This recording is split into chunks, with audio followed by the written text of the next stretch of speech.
ግን ይሄ ሐሳብን ሰብስቦ በመጸለይ ዙሪያ ምንድነው ማድረግ የምንችለው? እንዳልኩ ከዛ በፊት ያለውን አልሰማሁትም። ይቺ ግን ሁልጊዜ አይምሮ ውስጥ ሁልጊዜ አለ። አሁን እንዳልከው ነው። በስማም ተብሎ ይጀመራል፣ መጨረሻ እንዴ ጨረስኩት እንዴ ብዬ የምጨርስበት ጊዜ አለና እሱን በማስተካከል ዙሪያ ምን ማድረግ እንደሚቻል ግን ይሄ ነው ጥያቄ። አመሰግናለሁ።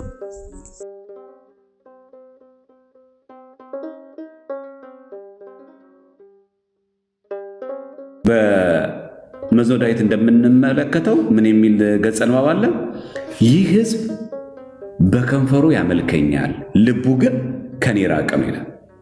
ልብ በሉ ክርስቲያኖች፣ ይህ ሕዝብ ያለው ሕዝበ እስራኤል በከንፈሩ ያመልከኛል ማለት አፉ ላይ አለ እግዚአብሔር፣ ልቡ ግን ከኔ ራቀ ነው።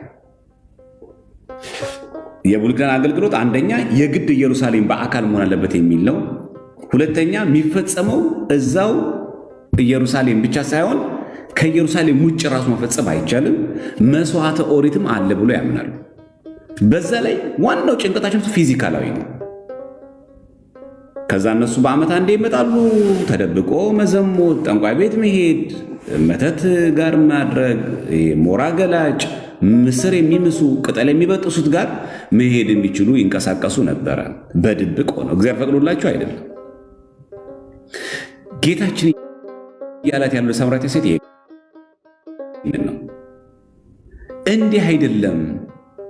አንደኛ ኢየሩሳሌም ብቻ ነው የሚባልበት አይደለም። ይሄ መስዋዕት ኦሪት አይደለም። እኔ አሁን በዕለተ ዓርብ የምሰዋው ራሴን አሳልፌ የምሰጠው ማለቱ ነው። ነፍሱን ለወዳጆቹ ከመስጠት ይልቅ አይደለም የሚለው። ከዚህ በለጠ ፍቅር ለማንም የለውም እንዳለው በዕለተ ዓርብ ተሰቅዬ ስጋዬን ቆርሼ ደሜን ማፈሰው ይህ እውነተኛው መስዋዕተ ወንጌል በየትም ስፍራ ይሰጣል፣ በየትም ስፍራ ይሰዋል፣ በየትም ስፍራ መስዋዕት ሆኖ ይቀርባል። እግዚአብሔር መንፈስ ነው ማለት ያ ኢየሩሳሌም ብቻ ነው ተብሎ አይኮለኮልም። ይህንን ትርጓሜ አሁን ምነግራችሁ የተረጎሙት ቅዱስ ዮሐንስ አፈወርቅ፣ ከምዕራባውያን ደግሞ ሊቁ አውግስጢኖስ ይህንን ትርጓሜ ተጠቅመዋል። ይህን ጌታችን ለሳምራዊት ሴት እግዚአብሔር መንፈስ ነው የሚሰግዱትን በመንፈስና በእውነት ይሰግዱታል ብሎ የተናገሩትን መስዋዕተ ኦሪት ማለፉን የግድ በኢየሩሳሌም ብቻ ነው የሚሆነው፣ የግድ ከዚህ ስፍራ ውጭ ሌላ ቦታ ላይ አይቻልም የሚባል ነገር የለም። በየስፍራው የእግዚአብሔር ቤት ይሰራል፣ ቤተክርስቲያን ይታነጻል፣ ስጋው ደግሞ ይሰጣል። ያ ብቻ አይደለም። ቤትም ሆነን ብንጸልይ እግዚአብሔር አምላክ ይሰማናል። የትም ስፍራ ብንጸልይ እግዚአብሔር አምላክ ይሰማናል። ኦርቶዶክሳዊነት ከጽንፍ የጸዳ ነው። እንደ አይሁድ የግድ በቃ ከቤተክርስቲያን ውጭ አልጸልይም አንልም። ቤታችንም መንገድ ላይ ሄደን እንጸልያለን። ፍትሐ ነገሥት እንደምታነቡት የጠዋትና የማታ ጸሎት የግድ አስቸጋሪ ምክንያት ካልገጠም ቤተክርስቲያን ይሁን ነው የሚለው አይደል? ግን የ3 ሰዓቱ የ6 ሰዓት የ9 ሰዓት ጸሎቱን መንገድ ላይ ሄድን ማድረግ እንችላለን። ታክሲ ላይ እየሄደ እየነዳ አንድ ሰው አቡነ ዘበሰማያት መድገም ይችላል። የግድ የሚያስገዱት መቼ ናቸው? የጠዋትና የማታው ጸሎት እዚህ መንገድ ላይ ይጸልያል ማለት ነው። ስለዚህ እኛ እንደ አይሁድ የግድ እዛ ኢየሩሳሌም ነው መሆን ያለበት አንድ መቅደስ ብቻ ውስጥ ነው አንልም። አንድ እንደ መናፍቃን ደግሞ መቅደስ አያስፈልግም ደግሞ አንልም። መቅደስ ያስፈልገናል። አዎ፣ ግን ኢየሩሳሌም ብቻ ግን አይደለም። መቅደስ ሄደን ማስቀደስ አለብን። ኪዳን ማድረስ አለብን። ምህላ ማድረስ አለብን። ኪዳን ይደርሳል። ሰዓታት እንቆማለን፣ ማህሌት እንዘምራለን። ስርዓት አምልኮ ይፈጸም በቤተ መቅደሱ። ይሄ ማለት ግን ቤታችን አንጸልይ ማለት አይደለም። መንገድ ላይ አቡነ ዘበሰማያትን ብንጸልይ እግዚአብሔር አምላክ አይሰማንም ብለን አይደለም። እግዚአብሔር መንፈስ ነው። የሚሰግዱትን በመንፈሳዊ ሆነው ይሰግዱለታል። አይታችኋል የኛ ልዩነት። አይሁዳዊም አይደለም፣ መናፍቃዊም አይደለም። አንድ እንደ አይሁድ ደግሞ በቃ እኛ የምንሰዋው አማናዊ የሆነ ወንጌል ሳይሆን የመስዋዕተ ወንጌል ስጋው ደግሞ ሳይሆን የበግና የፍሪዳ ነው ብለን አንሰዋም። የምናርደው የክርስቶስ ስጋና ደም ነው። ስለዚህ እንደ አይሁድ የምንሰዋው የበግ የፍየል ምናምን የፍሪዳ የእንስሳ መስዋዕት የለንም። እንደ መናፍቃን ደግሞ መታሰቢያ ነውም አንልም። አማናዊ ስጋው ደግሞ ነው። ይህ አማናዊ ስጋው ደግሞ ግን የበግና የፍየል ግን አይደለም። አማናዊ ቁርባን ነው፣ ህይወትን የሚያሰጥ ነው። የሐዲስ ኪዳን አገልግሎት ይሄ ነው። ሁለተኛ አይሁድ ወደ ኢየሩሳሌም ሲሄዱ አፍአዊ ንጽህናን ያደርጋሉ። በቤተ መቅደስ ግን አሁን በሐዲስ ኪዳን እግዚአብሔር መንፈስ ነው ማለት በመንፈስና በእውነት ይሰግዱለታል ማለት ውሳጣዊ ንጽሕና ጭምር ያስፈልጋል። በአብራከ ሥጋ በሥጋችሁ ብቻ በጉልበታችሁ ጎንበስ ብላችሁ በግንባራችሁ መሬት ያስነከታችሁ ብቻ ሳይሆን በነፍሳችሁ ጭምር ተገዙልኝ። ምን ማለት ነው? ቤተ መቅደስ እየመጣችሁ እየሰገዳችሁ መንፈሳችሁ ሐሳባችሁ ግን ያለው ጥንቆላ ቤት ከሆነ አልፈልገውም። ይህ ሕዝብ በከንፈሩ ያመሰግነኛል፣ ልቡ ግን ከኔ የራቀ ነው እንዳለው። ለዚህ እኮ ነው በቅዳሴ ጊዜ ዲያቆኑ እለተነብሩ ተንሱ የተቀመጠ ሰዎች ተነሱ ማለት ነው። ከአራተ ሥጋ ተነሱ፣ ከአራተ ዝንቃኤም በአንክሮ ተነሱ ማለት ነው። ስለዚህ ከተኛችሁበት እንቅልፍ ተነሱ ማለት ነው እንጂ እኮ ቅዳሴ ላይ እኮ ተኝተን እኮ አይደለም። ሐሳባችሁ ብትን ያለ አካል ሥጋ ቅዳሴ ላይ ቆሟል፣ ልብ ግን ካንተ ጋር አይደለም ያለው፣ ከመቅደሱ ከቅዳሴው ጋር አይደለም ያለው። ቁሙ ማለት ያ እንጂ ቁጭ ያለ ሰው ብድግ በሉ ማለት አይደለም። ሲጀመር ቅዳሴ ላይ ሁሉም ሰው ቢቆም ይሄ ቃል አይቀርም ይባላል። ለምን? ጉዳዩ የሥጋ መቀመጥ አይደለማ። በቅዳሴ ጊዜ ደግሞ ሰው ካልታመመ በስተቀር በጣም መቆም የሚያስቸግር የጤና እክል ካልገጠመ በስተቀር ቅዳሴ ላይ መቀመጥ አይቻልም። ስለዚህ እለተነብሩ ተንሥኡ ማለት የተቀመጣችሁ ሰዎች ተነሱ ማለት ነው። ስለዚህ አምላክ ምን ይፈልጓል ማለት ነው? በአካል በሥጋ ቅዳሴ ላይ አቴንድ ብቻ ሳይሆን በመንፈስም ጭምር አብረን ልንሆን ይገባል። እግዚአብሔር መንፈስ ነው፣ የሚሰግዱለትን በመንፈስና በእውነት ሊሰግዱለት ይገባል። ይሄ የሚመለከተው በቀጥታ በሐዲስ ኪዳን ለእግዚአብሔር የምናቀርበውን የአምልኮ መስዋዕት፣ የአምልኮ መገበር መገዛት ማለት ነው፣ መስገድን ነው የሚያሳየው። ስለዚህ ለእግዚአብሔር የምንሰግደው በመንፈስና በእውነት ነው። ስዕል አያስፈልግም አይደለም እዚህ ጋር፣ ስዕለ ሥላሴ አያስፈልግም አይልም እዚህ ጋር። ስትሰግዱልኝ በአብራከ ሥጋ በሥጋ ጉልበት ብቻ አይደለም፣ ነፍስህንም አስገዛልኝ።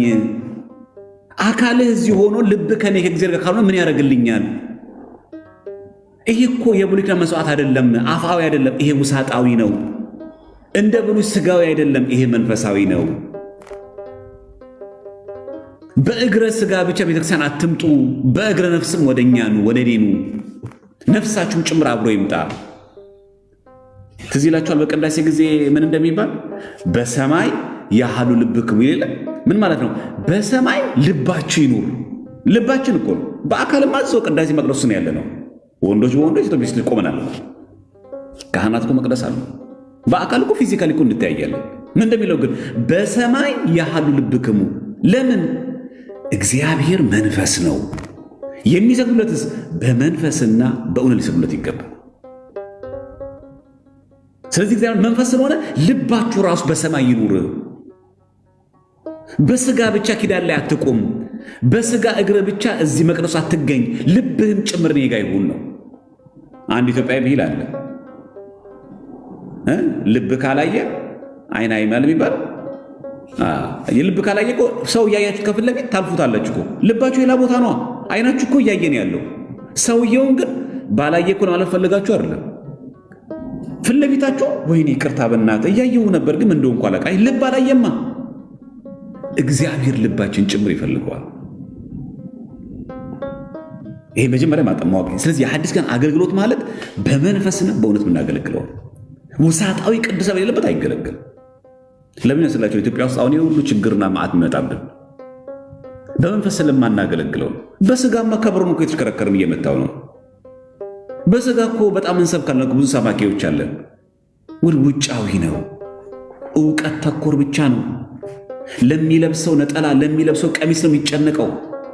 እንዴት ድምፁ ያምራል እንዲባል ነው የሚቀድሰው እንጂ ለዚህ መቅደስ እገባለሁ አልገባም ብሎ ንስሐ ገብቶ ሥጋው ደግሞ ለመቀበል ንስሐ ገብቶ የሚቀድስ ጠፋ።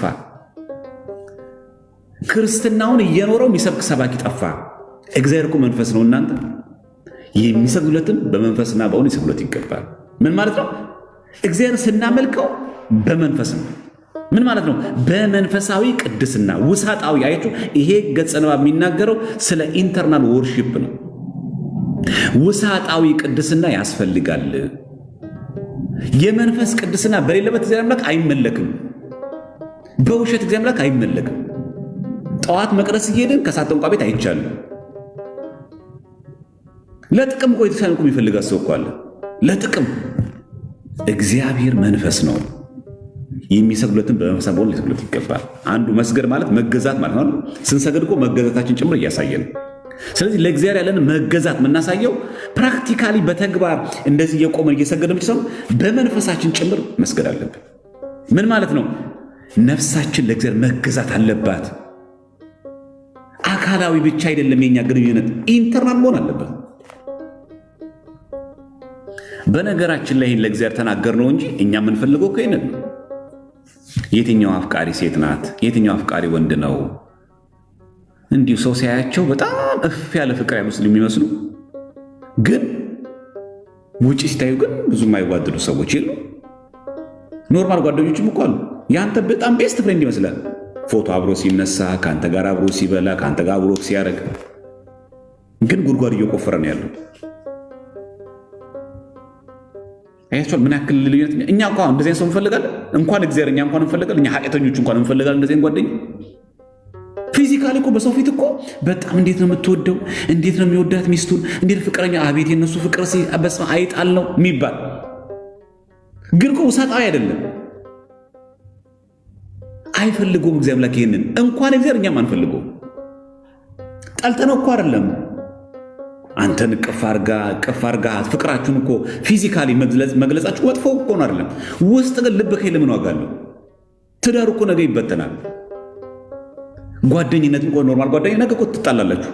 ለምን? የውሸት ነው የሚወድህ፣ ለጥቅም ነው አይፈለገ።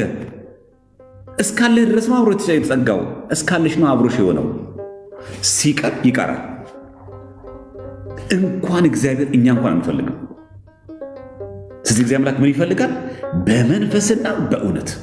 በመንፈስ ያለው በአብራከ ነፍስ፣ በእውነት ሲል በንጽሐ ጠባይ ሆናችሁ ከምር እየተማረራችሁ አይደለም፣ የሽንገላ አይደለም እኮ በእውነት አምልኩኝ። በእውነት እሱ እውነት ነው። እግዚአብሔር አምላክ የሚፈልገው እውነተኛ አምልኮ ነው።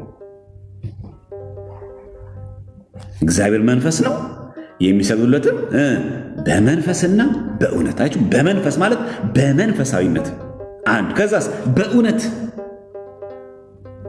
ያ ስግደት መሆን ያለበት በእውነት ነው። የምትገዘው ለእግዚአብሔር በእውነት፣ የሽንገላ አይደለም፣ የሐሰት አይደለም። በእውነት ልትንገዛለት ይገባል። ሪል እንደዛ ነን እኛ። በእውነት እንገዛለን እኛው ለእግዚአብሔር። እኛ የምር በእውነት እኔ ዛሬ ማስቀደስ አለብኝ ብለን በእውነት እናስቀድሳለን። የምር በእውነት የምናመልከው እግዚአብሔር አምላክን የሆነች ጥቅም ቢሞላልን ብዙዎቻችን አንታጠፍም። እስከምንፈምስ ቤተክርስቲያን የፈለግናት የለንም። እስኪሳካልን የፈለግናት ሰዎች የለንም። ለሆነ ጉዳይ መሸጋገር የፈለግናት የለንም። ወደ ምዕመናን ደግሞ ስናወርዱ ደግሞ እግዚአብሔር ለሆነ ጉዳያችን ያለ የፈለግነው የሆነ የምንለምነው ጸሎት አለ። እሱ ሲሳካልን እኮ ጥርግ ነው የምልከው ቤተክርስቲያን። እግዚአብሔር የሚፈልገው እንደዚህ ያለማ የጥቅም ሰዎች ነን እኛ እሱን ስናመልከው። እግዚአብሔር የሚፈልገው በእውነት ነው። በመንፈስና በእውነት ሊያመልኩት ይገባል። መጀመሪያ ገብቷቸው ጥቅስ ምን ያክል ሰፊ እንደሆነ። ስለዚህ በሐዲስ ኪዳን በአብራከ ስጋ ብቻ አይደለም፣ በአብራከ ነፍስም። ምን ማለት ነው? በስጋ ጉልበታችሁ ብቻ ሳይሆን በነፍሳችሁም ጭምር ተገዙልኝ። በአካል እኔ ቤት እየመጣችሁ ልባችሁ ግን ወደ ጥንቆላ፣ ልባችሁ ወደ ዓለም እንዳይሄድ። ምን ማለት ነው? ሌላ አነጋገር ለምሳሌ እኛ የምንመካበት እኮ አለ። በመልኩ እየተመካ፣ በስልጣኑ እየተመካ፣ በገንዘቡ እየተመካ፣ ባለው መኪናና ባለው ሀብት እየተመካ እግዚአብሔር ማምለክ አይችልም። ለምን? ይህ ሰውዬ በመንፈስ እያመለከው አይደለም። በአካል ነው ቤተክርስቲያን እኮ እየመጣ ነው። ያ ሰው ግን ልቡ ያለችው እዛች ባንክ ቤት በር ላይ ነው፣ እዛ ህንፃ ላይ ነው። ቢጠፋም እኮ እግዚአብሔር እኮ አምላኬ ነው ብሎ አይደለም የሚያምነው። ጠገጉ ስልጣን ነው፣ ጠገጉ ጥቅም ነው። እግዚአብሔር ግን ምንድን ነው? መንፈስ ነው። ከዚህ ጉዳዩ እግዚአብሔር አምላክ ቦታ ብቻ አይደለም፣ በመንፈስ ጭምር ነው። የኛ በአካል ጋጋታ ብቻ አይፈልገውም። በምን ይፈልገዋል? በውስጥ ደግሞ ከልብ የሆነ ለማግኘት ነው ይፈልገዋል። ስለዚህ የሆነ አካላዊ ጋጋታ ብቻ እግዚአብሔር አምላክ አይፈልግም። በመንፈስ መመለክ አለበት፣ በውስጣት ውስጣዊ ቅድስና። በዚህ መስፈርት ስናገለግል ማን አገልጋይ ከኔ ጨምሮ የምር ቅዳሴ ምንገባ ቀዳሲያን ልዑካን በሙሉ በንጽህና ሰው ባያየኝ እግዚአብሔር ያየኛል ብለን በመንፈሳዊ ቅንዓት ከልባችን እናገለግላለን። በዛ ነው በእውነት እናገለግላለን። በእውነት ማለት እውነት አንተ አምላኬ ነህ፣ ብታበለጸገኝም ብታደህየኝም፣ ጤና ባገኝም ጤና ባጣም አንተ አምላኬ ነህ። አያችሁ በእውነት ማለት ያለው በጊዜውም ያለ ጊዜውም ጽም አይደለም የሚለው በእውነት ማለት ያለው የሆነ ነገር እስኪሳካልን አይደለም እግዚአብሔር የምናመልከው። የሆነ ነገር አቺቭ እስከምናደርግ አይደለም የምናገለግለው። በሁሉ ነገር ከልቤ በእውነት አመልከዋለሁ። የእግዚአብሔር ፍቅር ማለት ያለው ለዚህ ነው ጌታችን አምላክ እግዚአብሔርን በፍጹም ልብህ በፍጹም ሐሳብህ አይደለም ይላል፣ በፍጹም ገንዘብህ አምልከው። በፍጹም ነው የሚፈልገው እግዚአብሔር አምላክ። እንዴ የገዛ ደሙን ሰጥቶን ታዲያ በከፊል ይፈልጋል እንዴ? እኛም አንፈልግም። እንኳን እኛም አንፈልግም። እኛ እንኳን ጓደኛችን ወደ ሌላ ጓደኛ ሲያዘነብን ምን ነው ጣል ጣል አረከኝ ይላል አይደል? እኛም አንፈልግም። እኛም በማንም እንዲበልጥብን አንፈልግም። እኛም ሰዎች እኛ ኃጥአንም ጭምር አንፈልግም። እንኳን ንጹሕ ባህሪ እግዚአብሔር አምላክ እንኳን በዕለተ ዓርብ ተሰቅሎ ሞቶ ለእኛ ዋጋ የከፈለውን አምላክ ይቅርና እኛ እንኳን ኃጢአተኞች ሆነን እንኳን ሰዎች ከኛ እንዲርቁ አንፈልግም። ሰው በጣም ነው የራበን፣ ያውም በዚህ ዘመን፣ ያውም ደግሞ እውነተኛ ሰው። እግዚአብሔር መንፈስ ነው፣ የሚሰግዱለትም በመንፈስና በእውነት ስግደት ይገባል። በነፍሳችን ልናስገዛለት ይገባል። እሱ እንሰብካለን እኮ ግን ለዝና ነው። እናስቀድሳለን ግን እኮ አስቀዳሽ እንድንባል ነው። ቤተክርስቲያን እኮ እንሰጣለን ግን ስማችን እንዲጠራ ፈልገን ነው። ለጥቅማችን የፈለግነው ስማችን ካልጠራ እናገለግልም። ይህን እኮ ሕንፃ የገነቡት እኮ አቶ ገይ ናቸው ተብሎ ስማችን ካልጠራ በፍጹም የእግዚአብሔርን አውደ ምሕረት በጣም በሚገርማችሁ ሁኔታ እኮ ማስታወቂያ እኮ አደረግን። አንሰጥም ደግሞ ካለበለዚያም እግዚአብሔር እኮ መንፈስ ነው። እናንተ የሚሰግዱለትም በመንፈስ መሆን አለበት። የክራላይሶን አትስገዱ እያለ አይደለም። እኔ የአካሉን አልፈልገውም የመንፈሳችሁን ብቻ አድርጉ እያለ አይደለም። የአካል ስትሰግዱ ለእግዚአብሔር አምላክ መንፈሳችሁን ጭምር አንድ ሆኖ መስገድ አለበት። ታዲያ ወገኖቻችን ብለው ነው የጠየቁን፣ ለእግዚአብሔር በመንፈስና በእውነት እንዲከሰገዳችሁ ለቅዱሳንስ ምን ጥያቄ አለው? ሲጀመር እኛ ቤተክርስቲያን ላይ አይነጣጠልማ።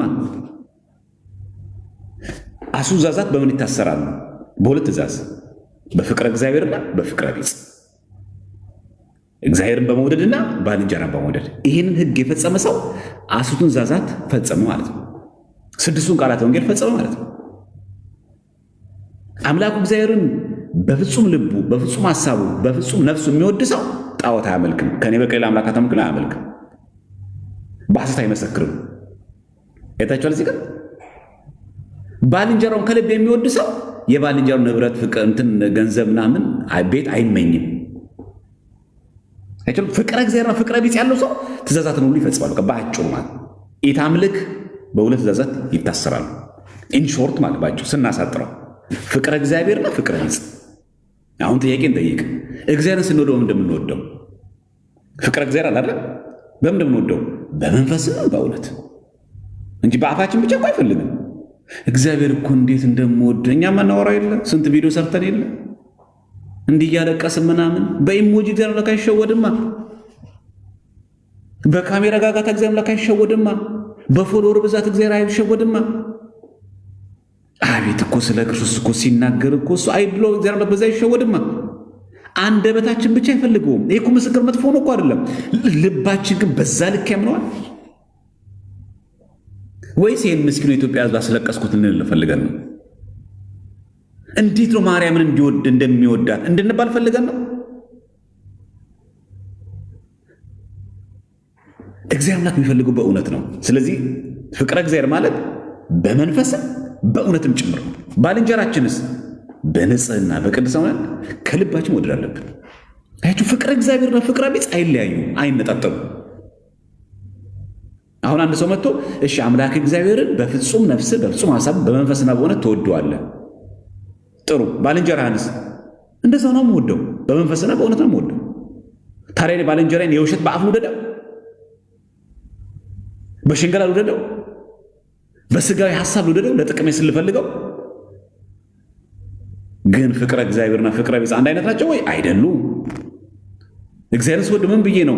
በፍጹም ልቤ በፍጹም ሐሳቤ በመንፈስ በንጽህና በቅድስና ሆኜ ከዛስ በእውነት ያለ ሽንገላ አመልከዋለሁ። ፈጣሪ ነው እያልኩ አምላኬ ነው እያልኩ መድኃኒቴ ነው እያልኩኝ አመልከዋለሁ። ባልንጀራዬንስ በፍጹም ልቤ እወደዋለሁ። በምን? በመንፈስና በእውነት። ምን ማለት ነው? በንጹህ አምልኮ ሌላ ነገር ሳልቀላቅል በንጹህ ሕሊና ሆኜ ባልንጀራዬን እወደዋለሁ። በእውነትስ ያለ ሽንገላ እወደዋለሁ። ማን ይበልጣል? ፍቅረ እግዚአብሔር ነው። ይሄማ ፍጡር አይደለም፣ ግን እኮ ሰው ነው። ሁለቱም መነጠል ይቻል አይቻልም። አንድ ሰው ፍቅረ እግዚአብሔር አለኝ ብሎ ፍቅረ ቢጽ መውጣት አይችልም። ፍቅረ እግዚአብሔር ያለው ሰው ፍቅረ ቢጽ ነው። የግድ ነው። ቅዱስ ዮሐንስ አፈወርቅ እንዳለው ደጅ ላይ ያለውን የኔ ቢጤ ትተህ መሰዊያ ላይ የምታገኘው ክርስቶስ የለም ነው የሚለው። በቃ የለማ። ከዚህ ነው የሚጀምረዋ። አይነጣጠልም፣ ደግሞም አይነጻጸርም። ምን ጥያቄ ያለው? ከፍቅረ እግዚአብሔር ማን ይበልጣል ተብሎ ግን ባልንጀራዬን በመንፈስ ሆኜ ያ ማለት በመንፈሳዊ ሕይወት ሆኜ ከእንደገና ደግሞ በእውነት ስወደው እግዚአብሔርን ከመውደድ ጋር አይጋጭም፣ አይጣልም፣ አይነጻጸርም። ሲጀምር ፕሮቴስታንቶች ትልቁ ተንኮላቸው ምንድን ነው? በእነሱ ቦይ እንድንፈስ ይፈልጋሉ። እነሱ በቀደዱት ቦይ እንድንፈስ ከዛ ነጣጥለን እንድናሳይ አይደለም። እግዚአብሔርን ትወዱታላችሁ? አዎ። በምን? ከልብ። ባልንጀራውን ትወዳለህ? አዎ። በምን? በልብ። በቪዲዮ ላይ እንዳያችሁት ሚስቶች ሆይ ለጌታ እንደምትገዙ ለባሎቻችሁ ተገዙ። መገዛት ማለት ምን ማለት ነው? እንግዲህ ለሚስት ምን ያክል ከባድ ነው ተመልከቱ። ሚስቶች ሆይ ለጌታ እንደምትገዙ ነው የሚል። እንደ የተነጻጸሩ ከጌታ ጋር በዚህ ፍሎ እንኳን እንዴት ነው ሚስት ለባሏ የምትገዛው? በመንፈስና በእውነት ነው። ሊሰግዱለት ይገባል ማለት እኮ ሊገዙለት ይገባ ማለት ነው። አንዱ እኮ መስገድ መገዛት ነው አይደል? ለእግዚአብሔር እኮ የምንሰግደው አምላካችን ፈጣሪያችን ነው ብለን የአምልኮ ስግደት እኮ የምንሰግድለት መገዛታችን ለማሳየት ነው። ለሰውም ሰው ይገዛል ታውቃላችሁ፣ ሚስት ለባሏ ትገዛ ስለሚል። ስለዚህ መገዛት ሁሉ አምልኮ አይደለም። ባሮቹ ለጌቶቻችሁ ታዘዙ ይሌለ ዕብራውያን 13:17 ላይ ደግሞ ለዋነኞቻችሁ ታዘዙና ተገዙ ደግሞ ይላል። ስለዚህ መገዛት ለፍጡር ይሰጣል። እንኳን የቀርቶ ለኢትዮጵያ መንግስትም የተገዛን ያለ ነው። የሚያወጣውን ፖሊሲ የሚያወጣውን አዋጅ ለህገ መንግስቱ እንገዛለን። ህገ መንግስቱን ግን አናመልክም። ስለዚህ መገዛት በሙሉ አምልኮ አይደለም። ስለዚህ ሚስቶች ሆይ ይልና ለጌታ እንደምትገዙ ነው የሚለው። ለባሎቻችሁ ደግሞ ተገዙ። እንደምትገዙ ለማን? ለጌታ። ሚስት እኮ ለጌታ ለባሏ ለጌታ የምትገዛው በመንፈስና በእውነት ነው። በንጽሐ ጠባይ ሆና በንጽህና በቅድስና ትገዛለች። ለማን? ለጌታ። በዛው ልክ እንደምትገዙ ነው የሚለው። በዛው ልክ ለባሏም ደግሞ ትገዛ። በምን?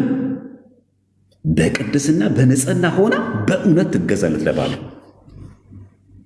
ይነጣጣል? አይነጣጠልም። እንዴ እግዚአብሔር ይቀላቀልብኛል እኔ ማለት አትችልም ሚስት ለአንተ። እሺ በእውነት በመንፈስ እንዴት ነው ለአንተ እንደምትገዛ ለባል እንዴት እንገዛለሁ? አንተ ፈጣሪ ነው፣ ባሌ እኮ ባል ነው፣ ፍጡር ነው። እንዴት ነው የሚነጻጸረው? ያ ማለት ግን ለጌታ ስትገዛ የምታመልከውን አይነት የአምልኮ ስግደት ለባሏ ትሰግዳለች ማለት ነው አይደለም። ግን ለጌታ እንደምትገዙ ነው የሚለው። ለባሎች ደግሞ ተገዙ ይላል። እንደምትነጽጽሩ ከጌታ ጋር የቀረው ልክ አንቺ ጌታዬ ብለሽ በመንፈስና በእውነት እንደምትገዥለት ሁሉ ለባልሽም በመንፈሳዊ ቅናት መንፈሳዊ ሆነሽ እንዲሁም ደግሞ ያለ ሽንገላ በእውነት ያለ ሐሰት ለባልሽ ተገዢ። ሁለቱ አይጋጭም። ስለዚህ ኦርቶዶክሳዊ ስርዓተ አምልኮ ውስጥ ቅዱሳንን ማክበር አይጋጭብንም። እኛ እናከብራቸዋለን። አዎ አንዱ ስግደት የአክብሮት ነው። ይመሰገናሉ፣ የአክብሮት ነው። መዝሙርን ዘምራለን፣ የአክብሮት ነው። አናመልካቸው፣ ምንም ጥያቄ የለውም። አምልኮ ለሚሰጠው ለእግዚአብሔር ብቻ ስለሆነ። ስለዚህ አንዳንድ ሰዎች ነጣጥለን እንድናቀርብ የሚፈልጉ ሰዎች አሉ። ምን እግዚአብሔርን ታከብረዋለህ? አዎ። ሐዋርያው ቅዱስ ጳውሎስ እኮ በቆሮንቶስ መልእክቱ በስጋችሁ እግዚአብሔርን አክብሩ ይላል። ጥሩ፣ እናትና አባትን አክብር። እዚህ ሁለቱን እንያቸው። በስጋችሁ እግዚአብሔርን አክብሩ። በምን? በመንፈስና በእውነት አለ። መቼስ እግዚአብሔርን በስጋ ስናከብረው በሽንገላ አይሆንም። እናትና አባትን አክብርስ በሐሰት ነው? በእውነት ከልብህ ነው ወይስ በአፍህ? ከልብህ። ስለዚህ እግዚአብሔርን ነው ስታከብረው። እንዴት ነው የምታከብረው? እንዳው ባልንጀራህና ሚስትህን ስታከብር እንዴት ነው ተብሎ አይነጣጠልም። ፍቅረ እግዚአብሔርና ፍቅረ ቢጽ አይነጣጠልም፣ አይነጻጸርም ሲጀመር። እና የፕሮቴስታንቱ ትልቁ ዓላማ መነጣጠል ነው። አይነጣጠልም። በቃ ፍቅረ እግዚአብሔር ያለ ሰው የግድ ፍቅር ይኖረዋል። አንድ ሰው እግዚአብሔርን በፍጹም ልቤ በፍጹም ሐሳቤን እወደዋለሁ እያለ ባልንጀራውን የማይወድ ከሆነ መንግሥተ ሰማያት አይገባም። ሸንጋይ ነው ይሄ ሰው። የሚያየውን ሰው ባልንጀራውን ሳይወድ የማየውን እግዚአብሔር አምላክን አመልካሉ ማለት አይቻልማ። ግን ማን ይበልጣል ቢባል ምንም ጥያቄ የለውም። ለምን ይነጻጸራል? ሲጀመር ፍቅረ እግዚአብሔር ይበልጥ ምን ጥያቄ አለው? ስለዚህ ለእግዚአብሔር በመንፈሳዊ ቅናት ሆነን ያለ ሽንገላ በእውነት የአምልኮ ስግደት እንሰግዳለን። ለቅዱሳንም በመንፈሳዊ ቅናት ሆነን በመንፈሳዊነት ሆነን ያለ ሽንገላ በእውነት የጸጋ ስግደት እንሰግዳለን። በመንፈስና በእውነት ሁለቱም አንድ አይነት ነው። ልዩነቱ ምኑ ጋር ነው? ለእግዚአብሔር በመንፈስ ስንገዛና በእውነት ስንገዛ የአምልኮ ነው። አንተ አምላኬ ነህ፣ እውነት ነው፣ አምናለሁ ብዬ ነው። እነዚህንስ እናንተ ቅዱሳን ናችሁ ብዬ እውነት ነው፣ አምኜ ነው። ይሄ ፈጣሪነት ነው፣ እዚህ ጋር ፍጡርነት ነው። በመንፈስ ስገዛ ነፍሴን የፈጠርካት አንተ ነህ፣ የነፍሴ አስገኘዋም አንተ ነህ፣ መድኃኒቷም አንተ ነህ ብዬ በመንፈስ እገዛለታለሁ። ለቅዱሳንስ ስለ ነፍሴ አማልዱኝ፣ ስለ ነፍሴ ጸልዩልኝ እያልኩኝ በነፍስ እገዛለሁ። ሁለቱ አይነጣጠልም። ስለዚህ ለእግዚአብሔር በመንፈስና በእውነት መገዛት የአምልኮ ስግደት መስገድ ለቅዱሳን ከማድረግ አንዱ ስርዓት አምልኮ አንዱ ቅዱሳን ማክበር ነው። ኮሚኒዮን ሴንተር ለኛ ጋር የቅዱሳን ህብረት እኮ ነው አንዱ እሱ። አይነጣጠልም እንጂ ተነጣጥሎ የምናቀርበው። ለምሳሌ ሐዋርያው ቅዱስ ዮሐንስ ወንጌላዊ ሶስተኛውን መልእክት ሲጽፍ ምዕራፍ 1 ቁጥር 1 ላይ ምን ብሎ ነው የተናገረው? በእውነት ለምወደው ለጋይዮስ ይላል። ዮሐንስ ወንጌላዊ ደቀ መዝሙሩን የሚወደው በምንድን ነው? በእውነት። እሺ፣ ይህ ዮሐንስ ወንጌላዊ ጌታ ይወደው የነበር የተባለው ማለት ነው። ይሄ ዮሐንስ ወንጌላዊ ጌታው እንዴት ነው የሚወደው? በእውነት ነው። አሳየን እኮ ፍቅሩን። ከእመቤታችን ቅድስት ድንግል ማርያም ጋር ሆኖ እስከ ስቅለት እስከ ቀራንዮ ድረስ ተከተለው። ፍቁረ እግዚእ ተባለ፣ ቁጽረ ገጽ ተባለ። የአምላኩን የቀራንዮን ስቅለት ተመልክቶ ፊቱ ማይፈታ ስቆ ማያቅ በአምብ የኖረ በሐዘን የኖረ ዮሐንስ ወንጌላዊ በረከቱ ይደርብን። የአምላኩን ፍቅር በመንፈስና በእውነት መግለጡ ለጋይዮስ በእውነት መውደዱ ጋር አይገጭም። ደቀ መዝሙሩን ጋይዮስን የሚወደው በሽንገላ አይደለም።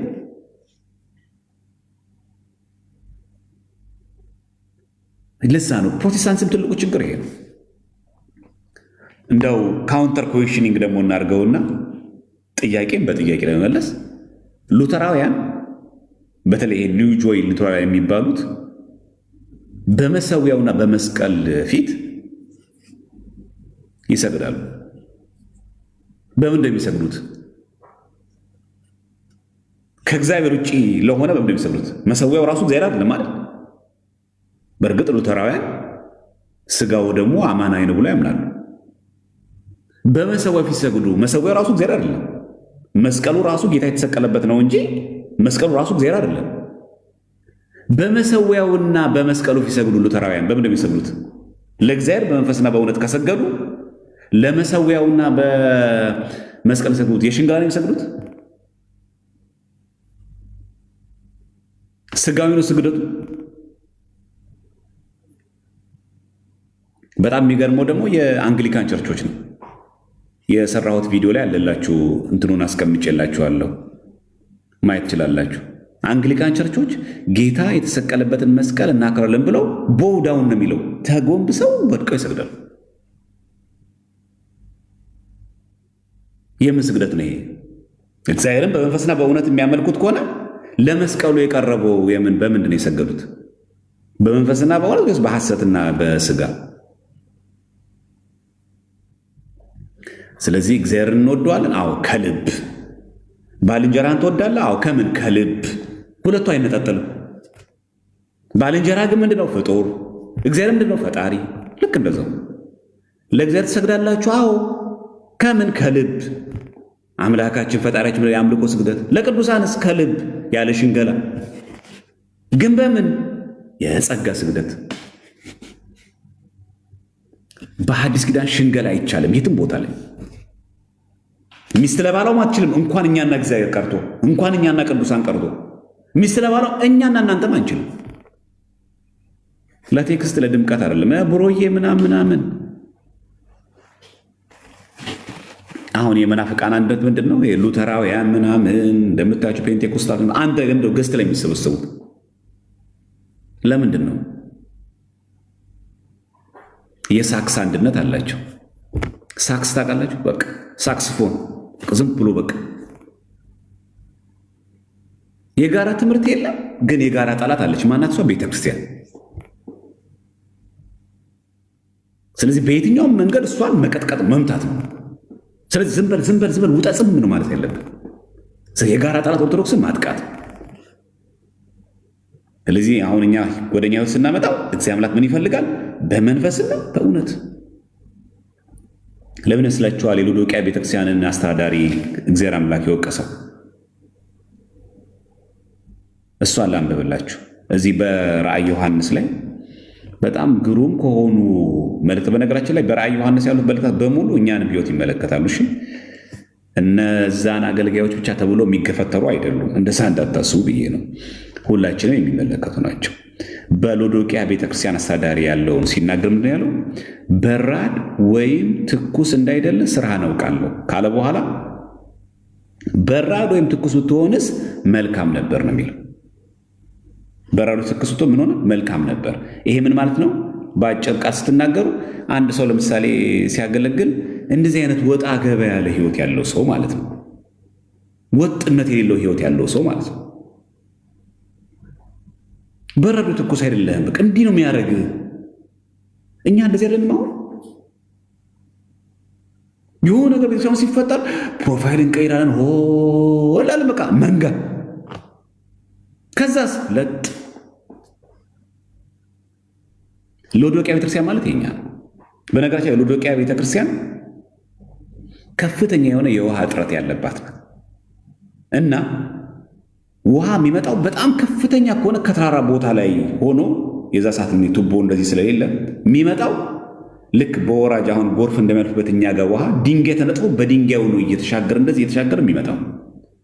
ስለዚህ በጣም በረሃማ ስለሆነች ሎዶቅያ ውሃው የሚመጣው ደግሞ በጣም ከሩቅ ስፍራ ስለሆነ ውሃው ተራራውን አልፎ ወደ ከተማዋ ህዝቦች ሲዳረስ ውሃው ለብ ይላል፣ ቀዝቃዛ አይሆንም።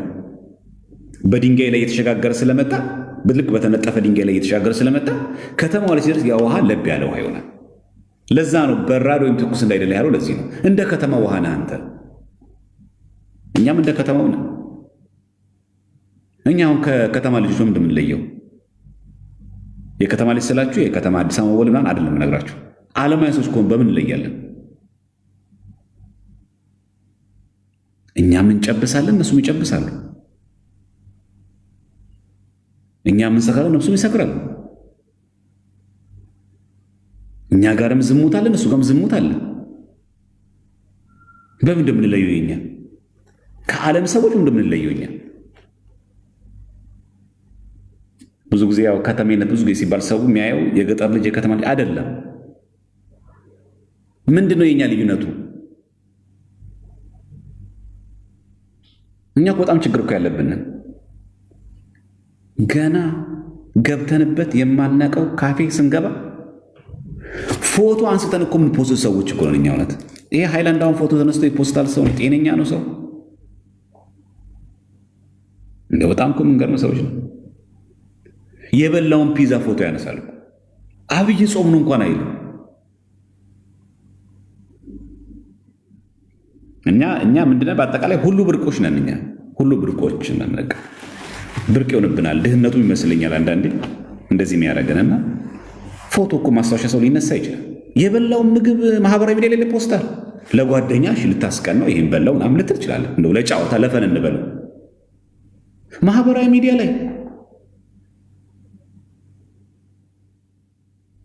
አንተ ስካይላይት ሆቴል ስለገባኸኝ ምን እናርግ? እኛ ያንተን ወይን ምን እናርገው? በቃ ልብ ያለን እኛ በቃ አሁን እንዴ ክርስቲያን ነው እንጂ ምን መስለው የሆነ ጊዜ እንደው በቃ ሁሉ ብርቅ ስለሆነ እኛ የሆነ ቦታ ላይ ስንሄድ በጣም ነው የምንለየው። በቃ ሁሉ ነገራችን የሚለየው ይቀየረው። ችግር እኮ የለውም እኮ አንተ መብትህ ነው እኮ እንደፈለግኩ። ግን የሚፖሰትና መንፈሳዊና ዓለማውያን ሰዎች በምንድን የተለየ ነው? እኛሽ የኛ ልዩነት ከነሱ በምንድን ነው የሚለየው? እኛ ቁጥብ መሆን አለብን። ስንበላ በመጠን፣ ስንናገርም በመጠን፣ ሁሉ ነገራችን በመጠን፣ ደስታችንን በመጠን፣ ሐዘናችንን በመጠን። ኦርቶዶክስ እኮ ልክነት ነው። ይሄ ዓለም አያስፈልግም ብሎ የሚጠፋም አይደለም። አይ ዓለም ከሌለ ምን ዋጋ አለው ብሎ ፏፍሽ በል የሚልም አይደለም። ክርስትና ማለት መጠን ነው። ኦርቶዶክስነት መጠን ነው።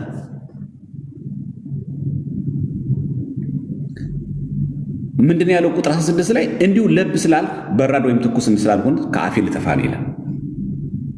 ልክ አንድ ሰው ውሃ ሲጠጣ በጣም ለብ ያለ ውሃ ሲንበት ያለመደው ያልፈለገው ውሃ ከሆነ ምን እንደሚያደርገው ይተፋዋል። ከውስጤ ላወጣህ ነው እያሉ እግዚአብሔር አምላክ ከዚህ ሰውረን ሁላችንም። የሎዶቅያ ቤተክርስቲያን አንደኛ እንዳልኳችሁ ውሃ ከፍተኛ ችግር፣ ሁለተኛ ከፍተኛ የሆነ በጣም ጎበዝ የአይን ባለሙያ አለ። ይህንን ተንተርሶን ጌታ የተናገረው ምን አለው? ሀብታም ነኝና ባለጠጋ ሆኛለሁ አንድም ስንኳን አያስፈልገኝም የምትል ስለሆንክ ጎስቋላና ምስኪንም ድሃም እውርም የተራቆትክ መሆንን ስለማታውቃል። እግዚአብሔር እንኳን እንዲህ እኮ አይናገርም። አይከብድም ቃሉ። ባለጠጋ ነኝ ትላለህ፣ ምንም ነገር አያስፈልገኝም ትላለህ። እኛም እንደዛ ነን። አሳየዋለሁ ቀድሼ የሚል ሰው እኮ አለ። ዲያቆኑ ነው። ዜማን የተማሩ ከቤተ ክርስቲያን፣ ድቁና የተማሩ ከቤተ ክርስቲያን፣ የሚጎረው በቤተ ክርስቲያን። ምን የምታሳየው ነገር አለ አንተ? አሳየዋለሁ ማን እንደሆንኩኝ። ማን ላይ ነው የምትጎረው? ይናገርቶ አተውም አንተ ሀብታም ነኝ አትበል። ይሄ ነው ለእኛ ንግግር። ይሄ ነው ሀብታም ሲባል የገንዘብ ቁሳቁስ ብቻ ማለት ነው። አሳያቸዋለሁ እኔ ማን እንደሆንኩኝ። አትጎርር። ኃይል እግዚአብሔር ነው በል። ኃይልን በሚሰጠኝ በክርስቶስ ሁሉን እችላለሁ በል። የእኛ ምላሽ ያ ነው። ሀብታም ነኝ ባለጠጋ ሆኛለሁ ከእንግዲህ በኋላ የሚጥለኝ ማንም የለም ፈምሻለሁ አትበል። ስራ ተቀጥሬያለሁ ካሁን በኋላ ከዚህ ማማ ላይ ማን ያወርደኛል አትበል። አንድ ነገር እንኳን አያስፈልግም ችግር ብቻዬን እችላለሁ አትበል። ያለ እግዚአብሔር አንተ ምንም ነህ። ከዛ ምን አለው እግዚአብሔር አምላክ? አንተ ማለት አንተ እንደምታስበው ሀብታም ሳትሆን ብቻህን የምትቆም ብቻ ሳትሆን አንተ ማን እንደሆንክ ልንገርህ ሲል ምን አለው? ጎስቋላና ምስኪን ይላል። ራዕይ ዮሐንስ ምዕራፍ 17 ተመልከቱ። ጎስቋላና ምስኪን አለው። እንዳንተ እኮ የተጎሳቆለ ሰው የለም። አይገርምም? በጣም በእኛ ብናገኘው በአካል ፎቶ ልንነሳ የምትፈልጉትን ሰው አስቡት እስቲ እናንተ። በአካል ባገኘው አብሬው ፎቶ ብነሳ ብላችሁ በጣም የምትወዱት ሰው አስባችሁ ያ ሰው በእግዚአብሔር ዘንድ ጎስቋላ ሲባል አንተ እኮ ሀብታም ነኝ ትላለህ እንጂ እንዳንተ እኮ ጎስቋላና ምስኪን ሰው የለም ይላል። አይታችኋል? በሰው ዘንድ በጣም እኮ ሀብታም ነው። እንደውም ይላል ስታነቡት ሀብታም ባለጠጋ ሆኛለሁ አንድስ እንኳን አያስፈልገኝም ትላለህ። ደግሞ ጉራህ እኮ ማለት እኮ የምትል እኮ ነው የሚለው። ሀብታም ሆኛለሁ፣ ሀብታም ባለጠጋ ነኝ፣ አንድስ እንኳን ማለት አልፈልግም ከሰው ብቻዬን መቆም እችላለሁ አትበሉ። አንችልም። ሚስት ያለ ባሏ መቆም ብቻዋን አትችልም። ባልም ያለ ሚስት ባሉ ብቻው መቆም አይችልም። ለሰው ያስፈልገዋል። አንጎርር። የፈለገ ደረጃ ላይ እንቀመጥ፣ በገንዘብም በሉት፣ በእውቀትም በሉት፣ በዝናም በሉት፣ በምንም በሉት፣ ማንም ማን ላይ መጎረር የለበትም። ኃጢአት ነው። ክርስቲያኖች መመካት የሚገባ በእግዚአብሔር ብቻ ነው። የሚመካ በእግዚአብሔር የሚመካ ስለሚል በጎሳችን ልንመካ አይገባም። ባለን አድናቂ ሰዎች ብዛ ልንመካ አይገባም። ለዚህ ነው ሀብታም ነኝና ባለጠጋ ነኝ አንድስ እንኳን አያስፈልገኝም ትላለህ። እንደዚህ እኮ የሚያገለግል ሰው እኮ አለ። እንዳውም ለእሷ እልህ ስል ይሄ ሰንበት ፊት እኔ ነው አለቅ የሚል ሰው እኮ አለ። እሷን ለማብሸቅ ብላ ትዘምራለች። የምትዘምረው እኮ አሳያታለሁ ብላ ነው። እግዚአብሔር እኮ እያመለከችው አይደለም። እሷ ያለችው እልህ ላይ ነው። እግዚአብሔር መንፈስ ነው። የሚሰግዱለትም በመንፈስ በእውነት የሚፈልገው አንጀቷን ላቃጥላት ብዬ ነው፣ አንጀቱን ላቃጥየው ብዬ ነው፣ ማን ሆንኩኝ እስቲ አሳየዋለሁ ልንላለም አውደ ምሕረትም ላይ የምንቆመው እኛ እንደዚህ ናቀኝ። ዛሬ እንደውም በቀሚስ ገብቼ ቀድሼ ድምፄ ምን አይነት እንደሚስረቀረቅ አሳየዋለሁ ብለን ለምንገባው እግዚአብሔር መንፈስ ነው። ሀብታም ነኝ ያዝበሉ። እኔ ማን ሆንኩኝ አሳያለሁ ብሎ አንድ ሰው ከተናገረ ሀብታም ነኝ ያለ ነው። ከዛ ጊዜ አምላክ ማለት አንተ ጎስቋላና ምስኪን ነህ አለው። ጭራሽ በጣም ታውቃችሁ፣ በጣም በዓለም ዘንድ ተደንቃችሁ በስመ አብ እሱማ ሞላለት ተብሎ በእግዚአብሔር ዘንድ ግን ጎስቋላና ምስኪን ከመሆን መድኃኒዓለም የሚጠብቅ ምን አለው? ይሄ እኮ ሰው ጎስቋላና ምስኪን ብቻ አይደለም ድሃም ነህ አለው። ምን አንተ ባለጠጋ ድሃ ነህ? ያ ማለት ጸጋው እኮ የሰጠው እግዚአብሔር አምላክ ነው። ድምፅም በለው ግጥምም በለው የሰው መወደድንም ጭምር የሰጠው እግዚአብሔር ነው። ጤናም የሰጠ እግዚአብሔር ነው። ጤናም እኮ ሀብት ነው፣ እግዚአብሔር ነው የሰጠ። ከአንተ የሆነ ነገር ምን አለ? በሰው ፊት የሚያቆም እኮ እሱ ነው። ድሃም ይላል እውርም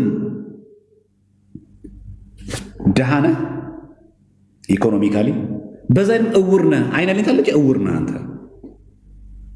እንዴት አይነት ከባድ ነው ክርስቲያኖች።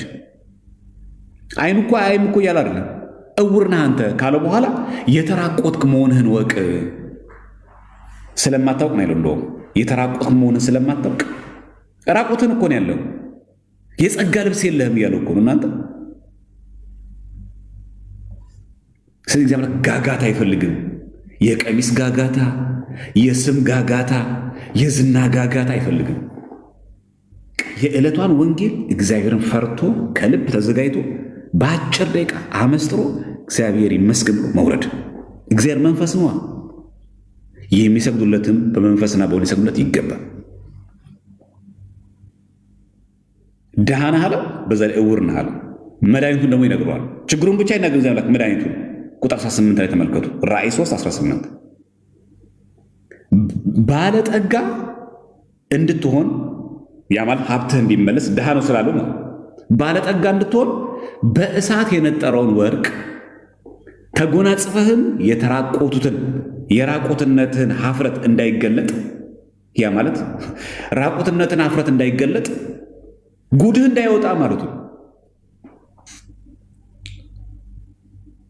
የራቆትነት ሀፍረት እንዳይገለጥ ይላል። እውነት ነው። ዛሬ አንተ በቤተ ክርስቲያን ላይ የምትጎርረው ማንም አይነካኝ ምንል ሰዎች ነገ ገበናችን እዚህ አምላክ እንደዚህ ቢገልጠው ይህን ነው የሚናገረው። የራቁትነትህን ሀፍረት እንዳይገለጥ አለ። ነጭ ልብስን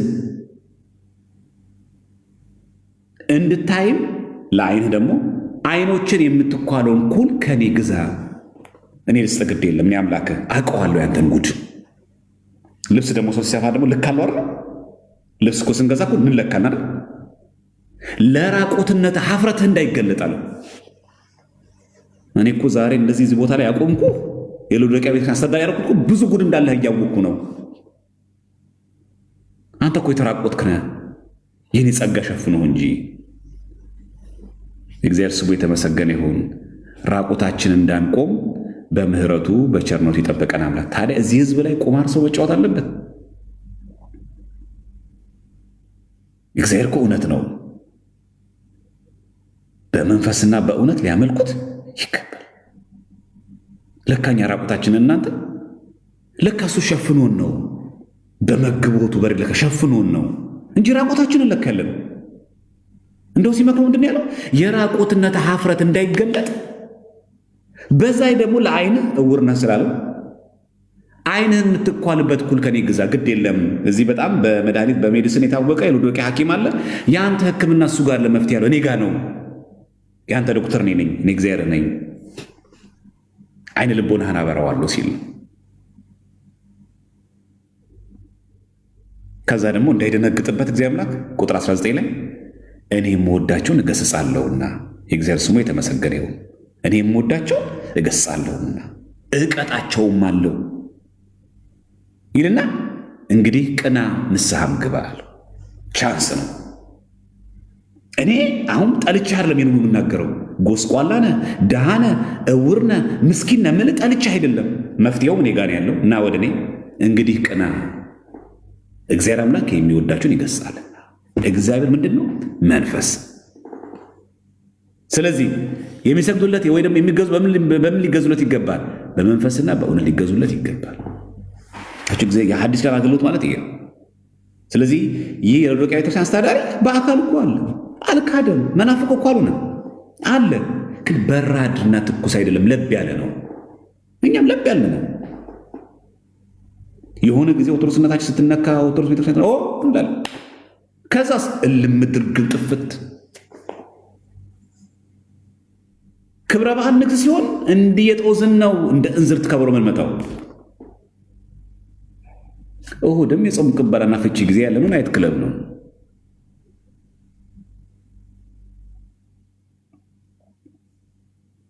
ዓለማውያን አታርጉት ምንለውን ጫቱንም ሲጋራውንም እናደርገዋለን።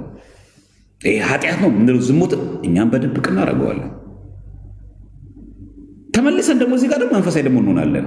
በራድ ወይም ትኩስ። የሐዲስ ኪዳን አገልግሎት እንደዚህ አይደለም። የሐዲስ ኪዳን አገልግሎት እግዚአብሔር መንፈስ ነው። የሚሰብኩትም በመንፈስ መሆን አለበት።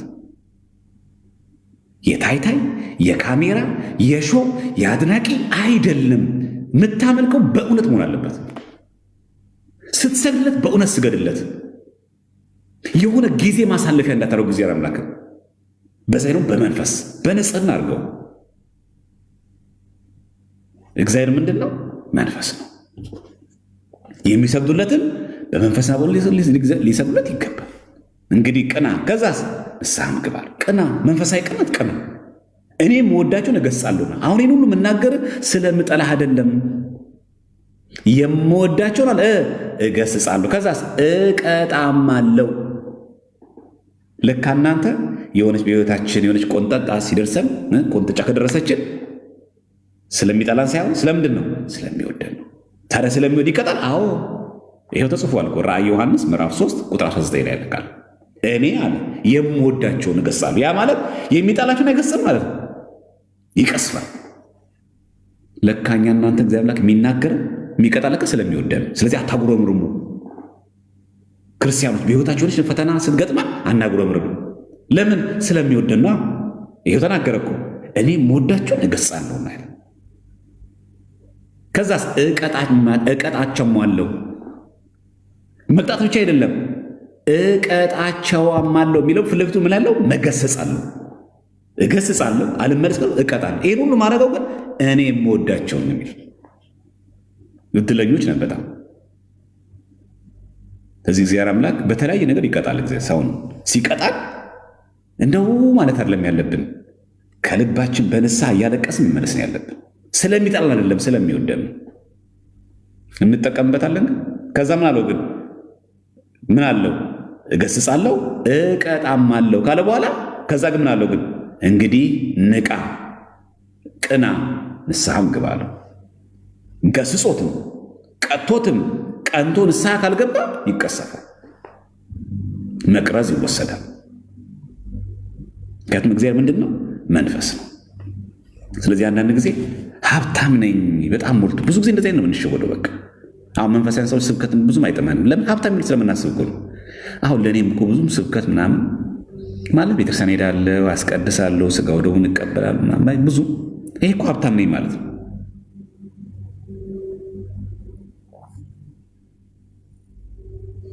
አይታችሁ እኮ ነው። በጣም የሚገርመው ደግሞ ፈተና ውስጥ የምንወድቀውም እኛ ነው።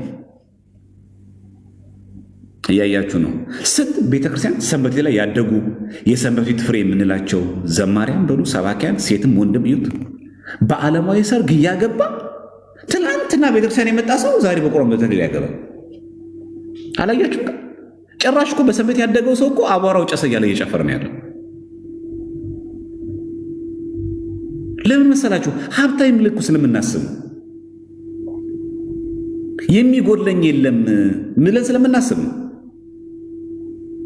ከዛ ጊዜ አምላክ ምን ያደርጋል? ፊተኞችን ኋለኞች፣ ኋለኞች ፊተኞች ያደርጋል። ትናንትና የተሰበከ ሰው ትናንት ስለ ቤተክርስቲያን ሰንበት የሚባል ነገር ታሪክ ህይወት የሌለው ድቁና የሚባል ክህነት የሌለው ሰውዬ ዛሬ ንስሐ ገብቶ ስለ ቤተክርስቲያን ትምህርት አውቆ ቆርቦ በተክሊል በቁርባን ያገባል። ጭራሽ እኛ እኮ ዓለማዊ ሰርግም እኮ ያማረ ነው። ጭራሽ እኮ ክር በጥሳ የሰንበት ተማሪዋ ክር በጥሶ መናፍቅ አግብቶ አሕዛብ አግብታ ያ ዘማሪዋ ያ ሰባኪው ተብሎ ሀብታም ነኝ የምትል ግን እንዴት ምስኪና ጎስቋላ እንደሆንክ እወቅ። አገልግልሃል እኮ ወደ ምሕረቱ ዘምረሻል እኮ ቢያውም ብዙ ዘመን ሰንበቴቱን እኮ በብዙ መንገድ እኮ አሻግረነዋል እኮ። ግን በመንፈስና በእውነት ከሆነ ምን ዋጋ አለው? እግዚአብሔር መንፈስ ነው።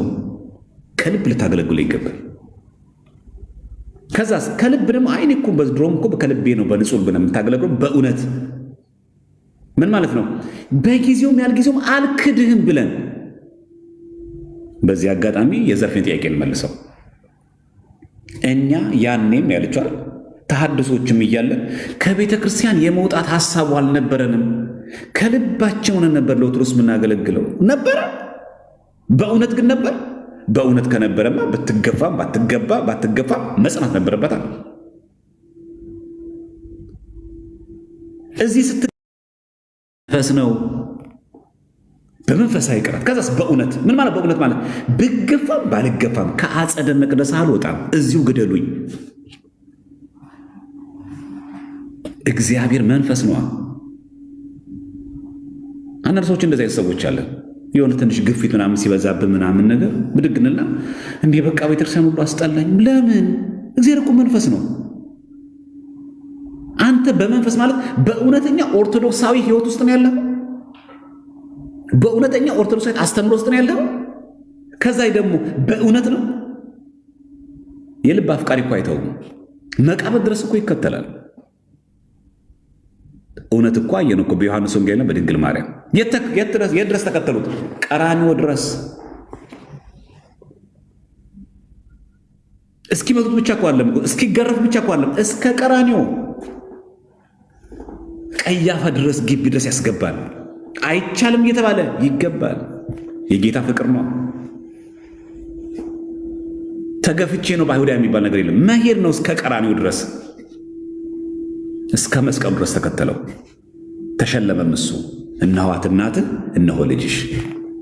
ጌታ ከልብ የወደደ ሰው አንተን ትቼትም አይድን ብሎ ቀራንዮ ድረስ የተገኘ እንደ ዮሐንስ ወንጌል ላይ ካለ በእርግጠኝነት አጠገቡ ድንግል ማርያም አለች። አንተ ብቻ እስከ ቀራንዮ ና እስቲ። በእውነተኛ ኦርቶዶክስ ትምህርትና ድንግል ማርያም አጠገባለች። እግዚአብሔር መንፈስ ነዋ። ተሰድቤ ተነቅፌ ምናምን እንዲያረጉት አላይም በአይኔ ምናምን ተብሎ አይደለም እኮ ዋጋ ይከፈላል። ምክንያቱም እግዚአብሔር መንፈስ ነዋ። ስለዚህ ክርስቲያን በዚህ አጋጣሚ ስናገለግል ከልባችሁ ምን፣ እሺ ቅዳሴ ስታስቀድሱ በመንፈስ መሆን አለበት። አቤት የሷ እኮ ሁሌ ነው የምታስቀድሰው እንድትበይ አይደለም። እግዚአብሔር መንፈስ ነዋ።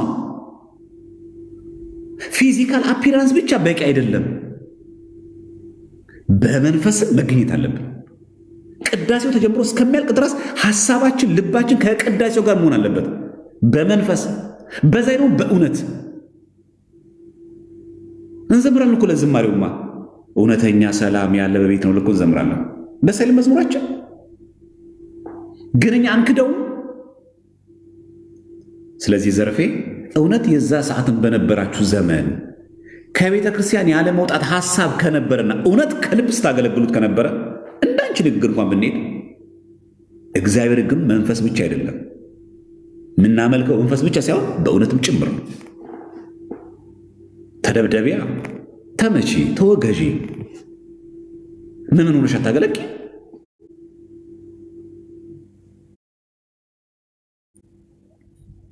እንባ መሪና ወንድ ናት ተብላ ሴት ደፈረ ሲባል ዝም ብላ የለም።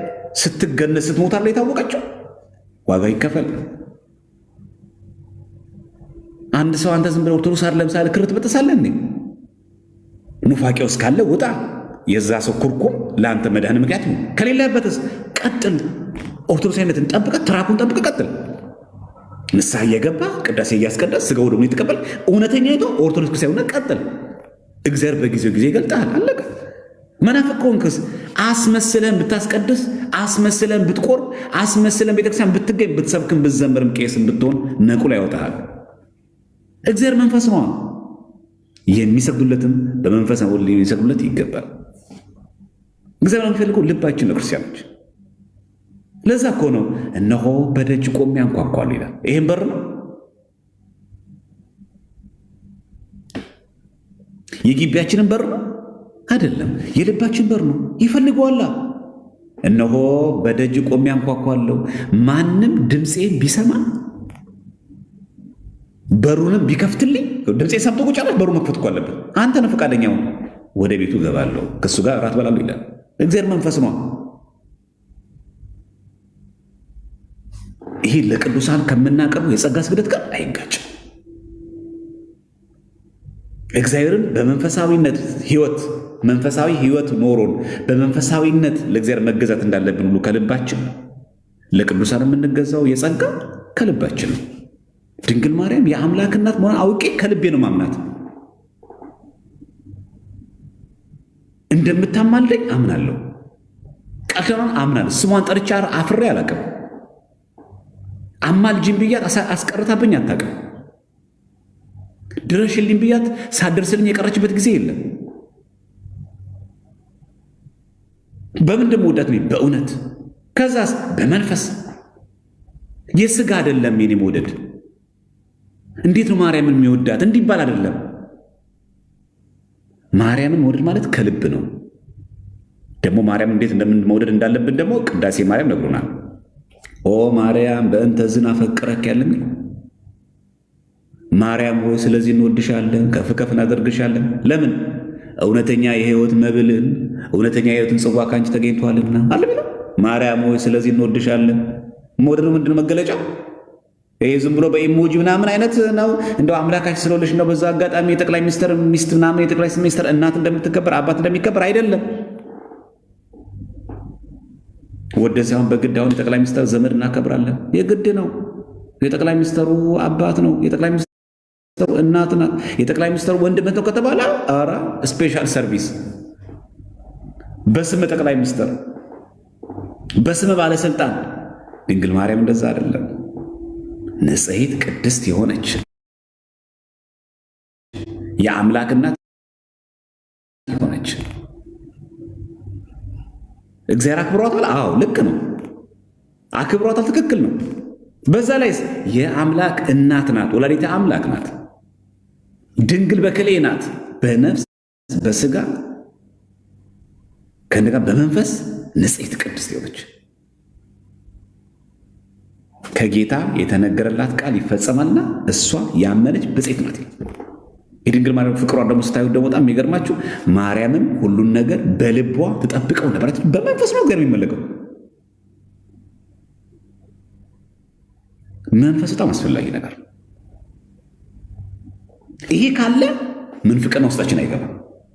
ለምሳሌ ብዙ ሰዎች መሪጌታ ነበር እኮ የሚሉ በስጋ ነበር የሚያገለግሉት። ይቀድሳሉ እኮ አሁንም እኮ እየቀደሱ ያሉ ሰዎች እኮ አሉ፣ ግን በስጋ አይ እንደው እንጀራ ጥቼ የትን ቦታ መሄጃ ስላጣው ነው እንጂ ይሄ እንኳን መቅደስ እኮ እኛ እኮ ወንጌል እኮ አልሰበክም የሚል እኮ ሰው አለ።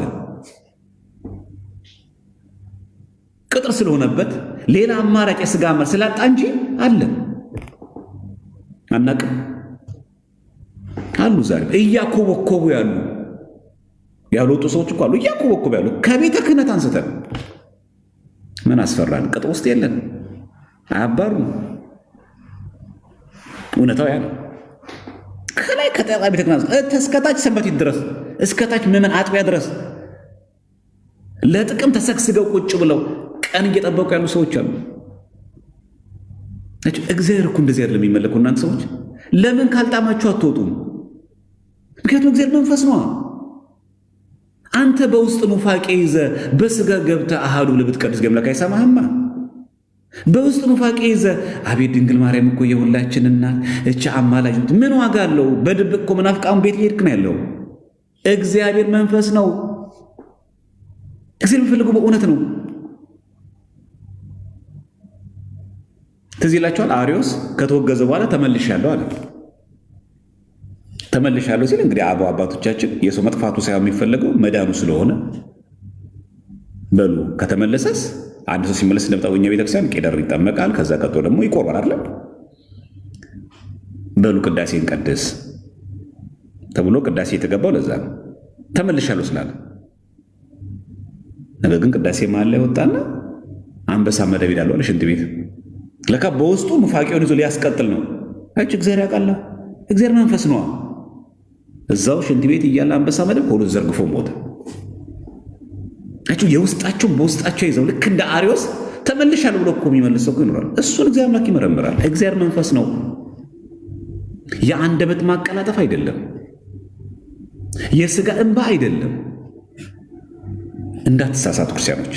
አንዱ ከኛ ቤተክርስቲያን መሪጌታ ነበር፣ ቄስ ነበር የሚያጠፋው አንዱ አምልኮ ባለመስተካከል ነው። አምልኮን አስተካክሉ ክርስቲያኖች። እግዚአብሔር መንፈስ ነው።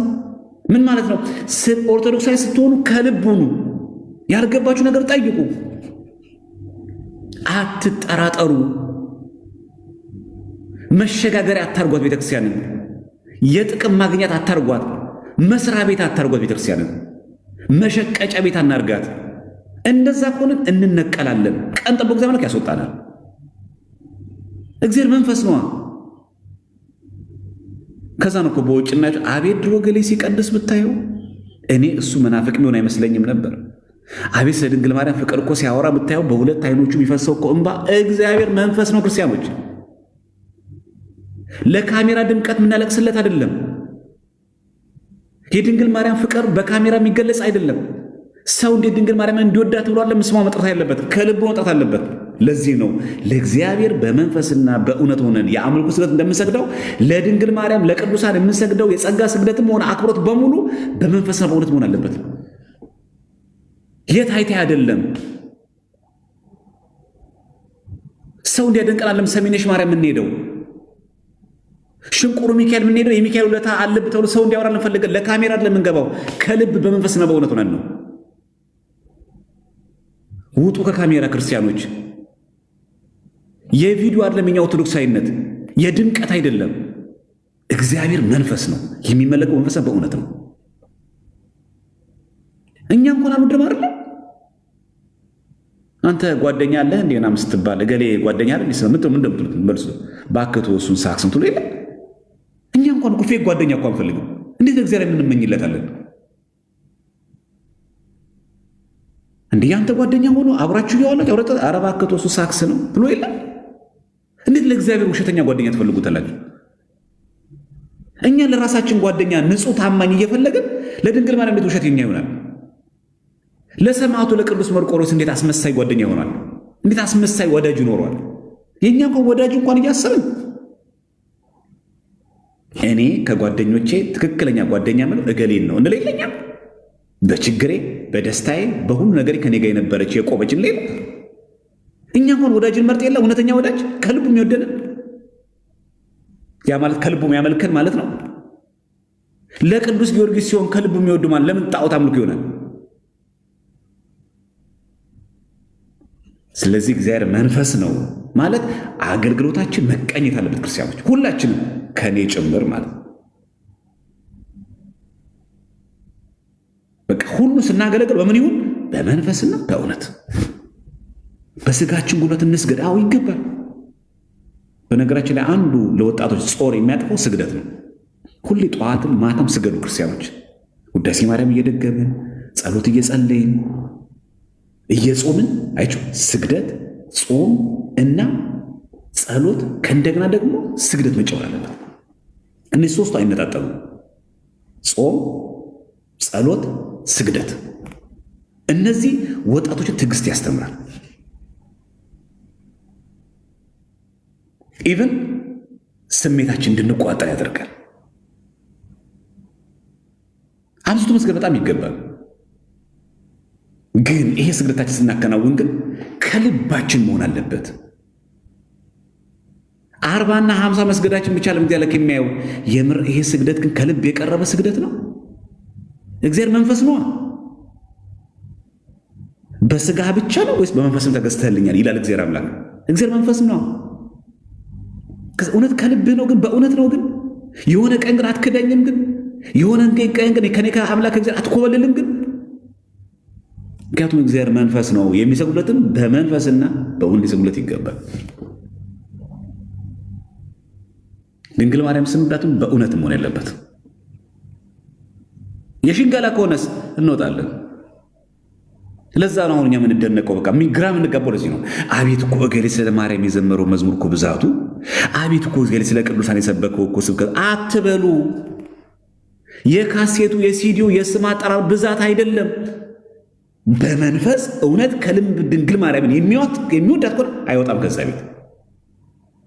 እንዴ የሚያፈቅረውን እኮ የሚወደውን እኮ አባቱ ሲሞትበት እኮ መቃብር ድረስ እኮ የሚሄድ ልጅ እኮ አለ። ተደብቆ መቃብር የሚያለቅስ እኮ ሰው አለ።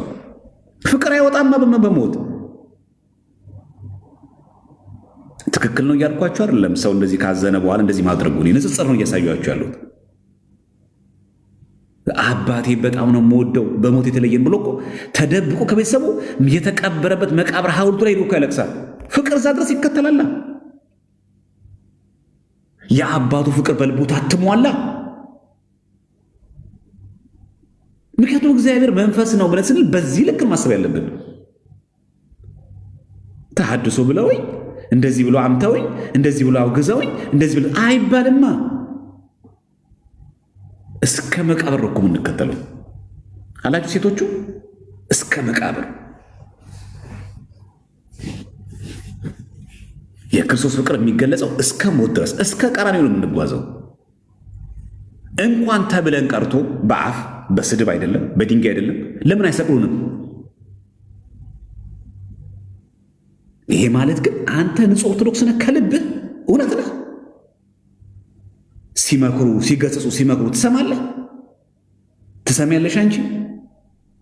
በዛ ላይ እውነት ኦርቶዶክስ ሲሆን አንተ በእውነት ነው የሆነ ጊዜ አትታጠፍም። ይሄ ከሆነ እግዚአብሔርን በእውነትና በመንፈስ ካገለግል አንነቃነቅ። ይሄ የአማራ ሃይማኖት ነው የምናምን አይትለቅም ይበሉ አይፈለጉትም። አንተ እኮ የክርስቶስ ዜጋ ነህ። የመናፍቃኑ አንዱ ሴራ ያ ነው። ደቡብ የሀገራችን ክፍል እየገቡ ኦሮሚያ ክልል እየሄዱ ሶማሊያ ክልል እየሄዱ አፋር እየገቡ ሶማሌ ይሄ ወደ ቤኒሻንጉል ጉሙዝ እየሄዱ ይሄ እኮ የአማራ ሃይማኖት ነው ይሏቸው። ከዛ ህዝቡ ደግሞ የነቃ ይመስሉና ልክ ነው እንዴ ለካ የአማራ ሃይማኖት ይላል ኦርቶዶክስነት። ይሄን ክሩን በዛ በአማራ ያስበዋል። ለአማራም ደግሞ አይተውለትም እኮ ለሱ ከግብፅ ያመጣው ይሉታል ደግሞ ለሱ።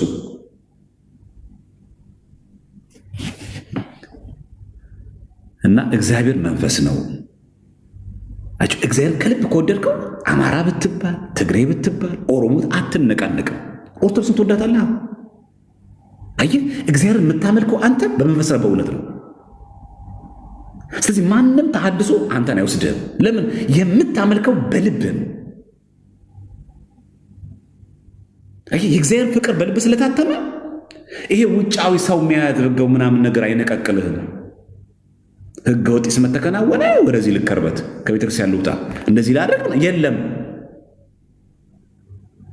ከቱም እግዚአብሔር መንፈስ ነው። የምታገለግለው በመንፈስ ነው። ልትሰግድለት ይገባል።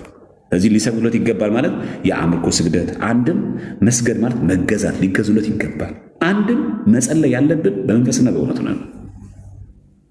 ውዳሴ ማርያም ይዘን ቆመን ልባችን 30 ቦታ ምን ዋጋለሁ? ብዙ እኮ የጸለይ ነው። ውዳሴ ማርያም ጸለይን፣ አንቀጸ ብርሃን ጸለይን፣ መልካ ማርያም ጸለይን፣ መልካ ኢየሱስ ጸለይን። ልባችን ግን ከኛ ጋር የለም። ጸሎቱን ስንጨርስ አሜን ስንል የነቃ ነው። ክርስቲያኖች እግዚአብሔር መንፈስ ነው። ሐሳባችሁን ከጸሎቱ ጋር አድርጉት። እንዴ ከሰው ጋር እንኳን ቁጭ ብላችሁ ካፌ እያወራችሁ እኮ ሌላ ሐሳብ ሲያስብ ይቅርታ ጤነኛል ዛሬ ምን ችግር አለ? ከኔ ጋር እኮ አይደለህም ማውራው ግን እየሰማኝ እንል የለም። እኛ እንኳን አቴንሽን እኮ እንፈልጋለን እንኳን እግዚአብሔር። ይሄ ጥቅስ በጣም ነው የሚያናገረው በእውነት እና ይሰፋባቸዋል። ይበቃል ይበቃል ይበቃል ይበቃል። እግዚአብሔር ባጭሩ ሁላችንም በመንፈስና በእውነት እንድናገለግል እግዚአብሔር አምላክ ሁላችንም ይርዳን። በእውነት ከውሸት አምልኮ ሁላችንም ያውጣን። ከልባችን እግዚአብሔር እንድናመልክ እሱ ይርዳን። ግልጽ ነው ሐሳቡ ገብቷችኋል?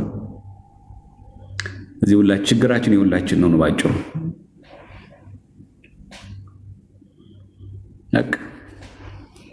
ነቀለይ ነው አይጩ ገይም በጣም ማወቅ አለባችሁ ማለት። ስለዚህ ቅዳሴ ላይ መቆማችን አዩ ውዳሴ ማርያም ብዙ እኛ እኮ መዝገበ ጸሎታችን ትልቅነቱ ተመልከቱ።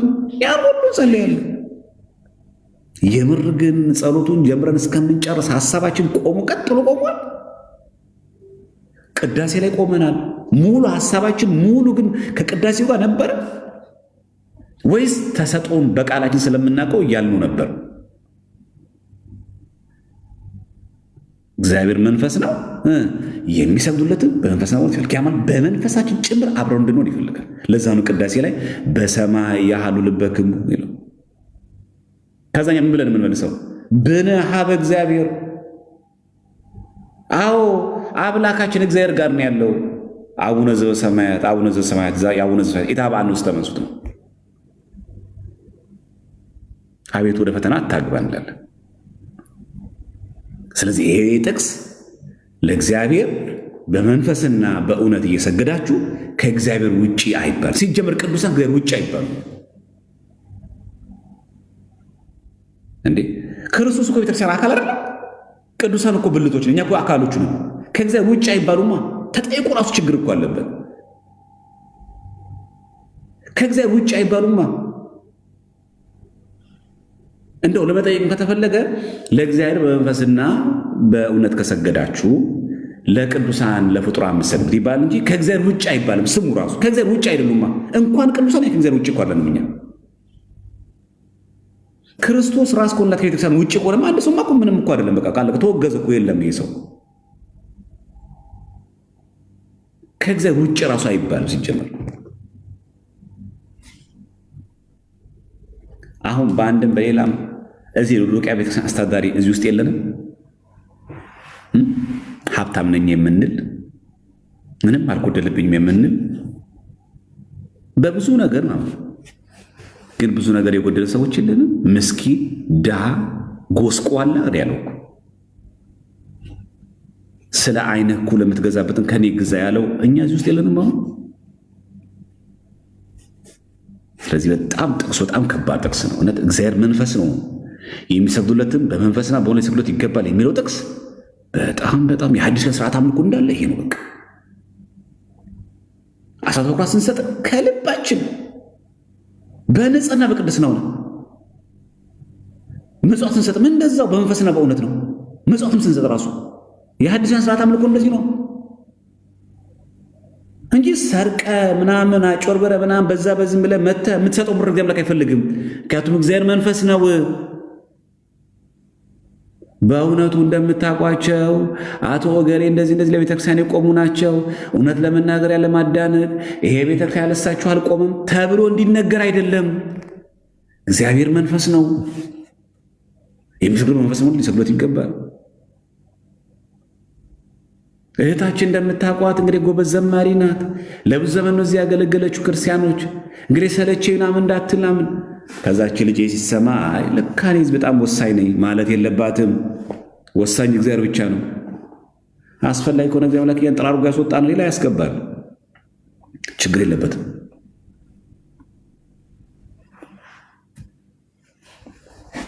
ግልጽ ነው ይሄ ጥያቄ። ስለዚህ ዝርዝር ጉዳዩን ዩቲዩብ ላይ ለቅቄላችኋለሁ። የተጠየቀውን ጥያቄ ማለት ነው። በቲክቶክ ደግሞ እየቋረጥን በየጊዜው ደግሞ እናቀርባለን። እንደዛ እናደርጋለን ማለት ነው። ዋናው ያ ብዙ ሰዎች ሲጠይቁ ስለነበረ ለቅዱሳን የምንሰግደው ከእግዚአብሔር ውጭ ሲጀምር ጥያቄ ነው። ከእግዚአብሔር ውጭ አይባልም። እንኳን ቅዱሳን እኛም እግዚአብሔር ውጭ አይደለም እና ይሄ በደንብ ገብቷችኋል? ጥያቄ መልሱ ገብቷችኋል? እግዚአብሔር መንፈስ ነው። የሚሰግዱትን በመንፈስና በሆነ ይሰግዱለት ያስፈልጋቸዋል የሚለው ጥቅስ ለእግዚአብሔር የአምልኮ ስግደት ስንሰግድ ለቅዱሳን የጸጋ ስግደት መስገዳችን ምን እንደሆነ በደንብ ገብቷቸዋል።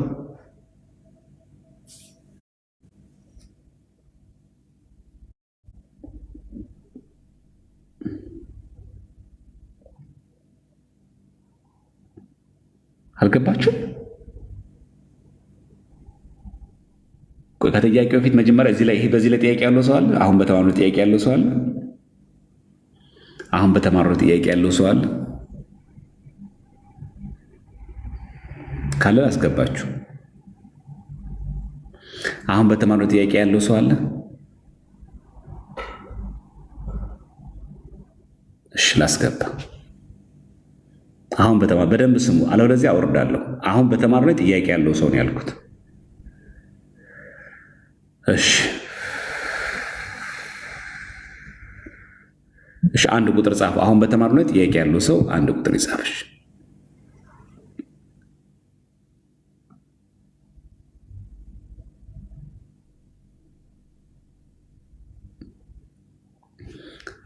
እሺ እመነኝ። እሺ ሪኩዌስት ላኪና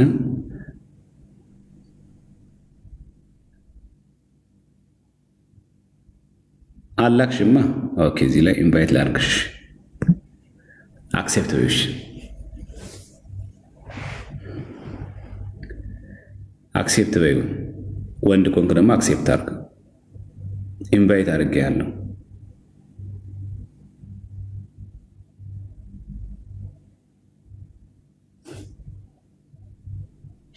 አረ ልክ ያለው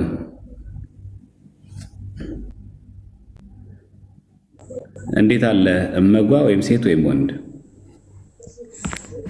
ሴት ነኝ መምህር። ደህና ዋልክ? እግዚአብሔር ይመስገን። እንዴት ነህ? ሰላም አለሽ?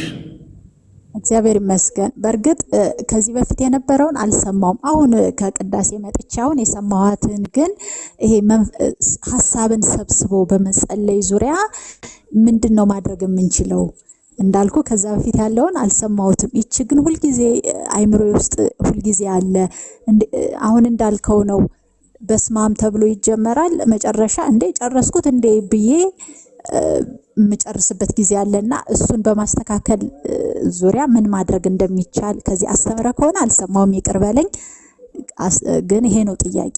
አመሰግናለሁ። እሺ በደንብ ግን ብትሰሙ ደስ ይለኛል። ምንድነው አሁን በተማረው ትምህርት ላይ ያልገባችሁ ነገር ካለን ያልኩት፣ አንደኛ ይሄ ማለት ሙሉ ትምህርቱን ተከታተላችሁ የሰማችሁ ሰዎች ሆናችሁ ግን ግልጽ ያላደረኩለት ማለት ነው እንጂ አሁን የገባ መጨረሻ ላይ የሰማ ሰው ጥያቄ አይጠይቅም። እሺ እንደዚህ አታርጉ ወደፊቱ። አሁን በተማረው ጥያቄ ያለው ሰው ማለት ሙሉ ትምህርቱን ሰምታችሁ ግን አልተመለሰልኝ ወይ ደግሞ ይሄ ግልጽ አይደለም የሚባሉ ነው የሚጠይቀው እንጂ መጨረሻ ላይ ገብቶ አንድ ሰው እንደዛ አይልም። ፕሊስ እባካችሁ ከስር ላላችሁ ሰዎች ይህታችን ከትምህርቱ ጋር ስለሚገናኝ መመለስ ያስፈልጋል። ልመልስ እሱ ላብራራና በአጭር ቃል ምንድን ነው እንደምናውቀው ሁላችንም የሐሳብ ተሰብስቦ መጸለይ በአንድ ወቅትና በአንድ ጀንበር ቢመጣ ነገር አይደለም። የብዙ ጊዜ ተጋድሎ ይጠይቃል። ግን ምን ያስፈልጋል? አንድ መንፈስን ለራስ ለማስገዛት አብዝቶ መጾም፣ አብዝቶ መጸለይ በማድረግ ሐሳብ የተሰበሰበ ይመጣል። መጎምጀትን መቀነስ። አሁን ትልቁ ተገኛ ላይ መጣ ምንድነው? መጎምጀት። ሴጣን ምን ያደርጋል? ሁሉ ጊዜ የሆነ ሐሳብ እየጸለይን ጸሎት የሆነ ሐሳብ ውስጥ ይከተናል። ውዳሴ ማርያም ይዘን ግን ምንድን ማድረግ ያለብን እዛ የቆምንበት ቦታ ላይ እንደዚህ እናማትብና መቀጠል ወደ ጸሎታችን። እንደዚህ አይደረግም መመለስ ያለብን ብላችሁ ራሳችሁ ሊናችሁ እየወቀሳችሁ ወደ ጸሎቱ አሁን ብትን ያደርጋል እየመለሳችሁ አችሁ። ከዛ ከብዙ ተጋድሎ በኋላ እግዚአብሔር ከሐሳባችሁ እንዲሰበስብ ያደርጋል። እና በአንድ ጊዜ የሚመጣ ነገር አይደለም ነው ባጭሩ ሐሳብን ለመሰብሰብ ማለት። አንደኛው መፍትሄ ይሄ ነው። ሁለተኛ ምንድን ነው? ሁሉ ነገር በጊዜው እንደሚከናወን ማመን። አሁን ጸሎቱ ካለቀ በኋላ ይህን ሐሳብ ማሰቢያ ጊዜ አተን ነው አይደለም። ጊዜ በጣም እንደሚያደርገን ብዙ ጊዜ ያንን ታይም እንድናቃጥለው ይፈልጋል። 30 ቦታ ብትናርጎ ሐሳብሽን ከመጣ በኋላ ጸሎቱ ሲያልቅ ደግሞ እኮ ይሰበስብሻል። ደግሞ የሚገርመው በጸሎቱ ሰዓት ውዳሴ ማርያም ስንደግም፣ አንቀጸ ብርሃን ስንደግም ያልተሰበሰበ ሐሳብ ልክ የእኛን ሐሳብ በጸሎት ልንለምን ስንል ይመጣል። አምላኬ እንደምታውቀው እንግዲህ እንደምወድህ ታውቃለህ። እግዚአብሔር ሆይ ይሄ ነገር እኮ የለኝም፣ የምታውቀው እንደዚህ አልተከናወንልኝም፣ እንደው አንተ አለ ግን ብለህ ስቅስቅ ልናለቅሳለን። የዚህ ጊዜ ማሰባችን በጣም ነው የሚመጣው። ብልጦች እኮ ነው እኛ በጣም የኛ ጉዳይ ላይ ሲሆን በጣም ነው ሀሳባችን የሚሰበሰቡ። ልባችን እኮ ጸሎቱ ሲጀመር ቅዳሴ ማርያም ላይ እኮ የለንም። ስለዚህ እኛ በጣም መሆን ያለበት ከመጀመሪያው እስከ መጨረሻው ለመሆን የብዙ ተጋድሎ የብዙ ጸሎት። ልክ ሀሳብ ሌላ ቦታ ሲበተን መለስ እንዴት የምትመልሱት እንደወጣች ታውቃውታ የለም። ከዛ መለስ ከዛ ታማትባላችሁ። ሴጣንም እንደሚያደርገው ከዚህ ውጭ እድል የለሽም በዚህ ሰዓት አስቢ ይላል። አለሽ እንጂ እጅል አለሙኛ አይደለች። ጸሎቱን ከጨረሽ በኋላ እኮ ምንም ያደርግሽው ነገር የለም። እና አብዝቶ በመጾም አብዝቶ በመጸለይ አብዝቶ በመስገድ ይሄ ነገር በተጋድሎ ይጠፋል። በጣም ፍጹም ደረጃ ሲጠፋ ፈጽሞ ከኛ ይርቃል። እና ይሄ በአንድ ጀምሮ የሚመጣ አይደለም ነው ባጭሩ። ሐሳባችን ሲበተን መበተኑ አምነን ግን ደግሞ ሐሳባችን ለመሰብሰብ ደግሞ የብዙ ጊዜ ጥረት ደግሞ ይፈልጋል። ይሄ ደግሞ በአንድ ጀምሮ የሚመጣ አይደለም። ለዚህ ራሱ ጸሎት ያስፈልገዋል። አቤቱ ንጹሕ ልብን ፍጠርልኝ የሚል ጸሎት ያስፈልገዋል። ለዚህ ራሱ ጸሎት ያስፈልገዋል። ሐሳባችን እንዲሰብሰብ ራሱ ጸሎት ያስፈልገዋል። በጸሎት ጊዜ እባክህን አምላኬ ወይ ሐሳቤን እንዲሰብሰብ እርዳኝ ብላችሁ ጸልዩ። ለዚህም ራሱ ጸሎት ይጠይቃል። እንዲህ የምታደርጉት መልካም ነው ለማለት ነው።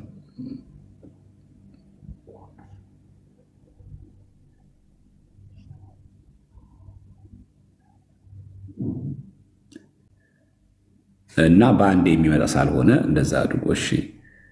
በተረፈ አሁን ባለው ነገር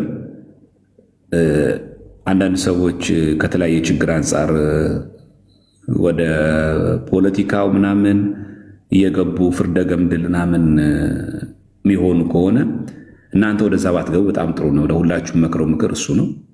በቃ የፈለጉትን መናገር ይችላል አንድ ሰው ከቻለ ሚዛናዊ ቢሆን ጥሩ ነው። ካልሆነም ደግሞ አልሆነም ነው። በቃ ትተውታላችሁ ያንን ሰው። ከዛ ውጭ ግን እኛ ሁላችንም ክርስቲያኖች እንደመሆናችን መጠን ፍትሐዊነት በጣም አስፈላጊ ነገር ነው።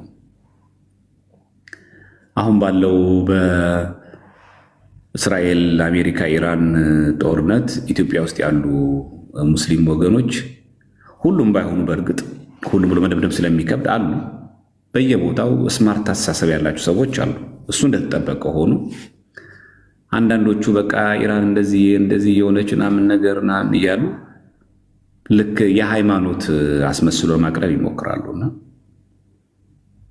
ሰው እንዴት እንደዛ ይሞታል ምናምን ይላሉና ፍርደ ገምድል አለው መሆን ጥሩ አይደለም። አንደኛ የኛ ጦርነት አይደለም፣ ፖለቲካ ነው።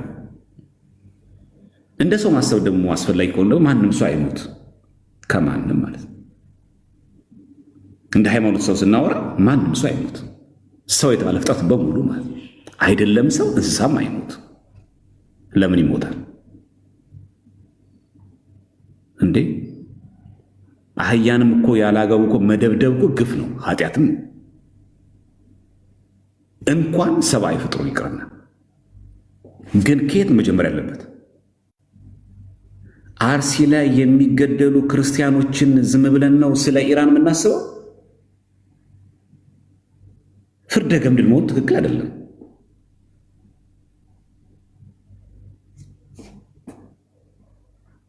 አያቶላ ሲገደሉ ተነስተው የጨፈሩ ኢራናውያን አሉ። የእሳቸው ተቃዋሚ የሆኑ ሰዎች የጨፈሩ ሰዎች አሉ። ክርስቲያኖች ናቸው እነዛ ሰዎች። ኢትስ ፖለቲክስ። በቃ እኛን እኮ አይመለከተንም።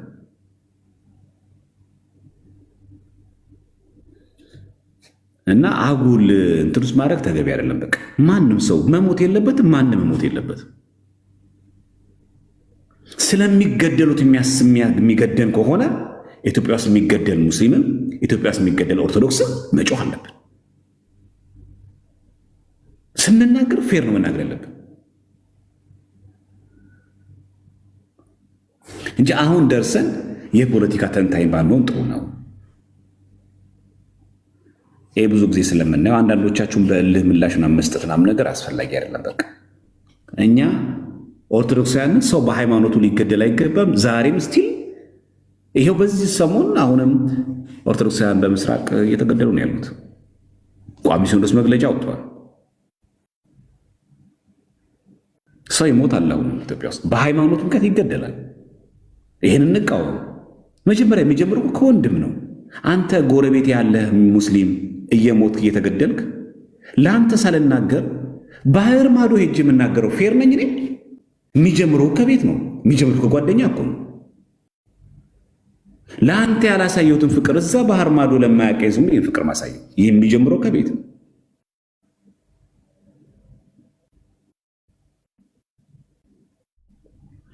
እንጂ ፖለቲካ ጠል ምናምን መሆን መብታችሁ ነው። በቃ ሰው የፈለገውን ፖለቲካ መከተል መብት አለው፣ ይችላል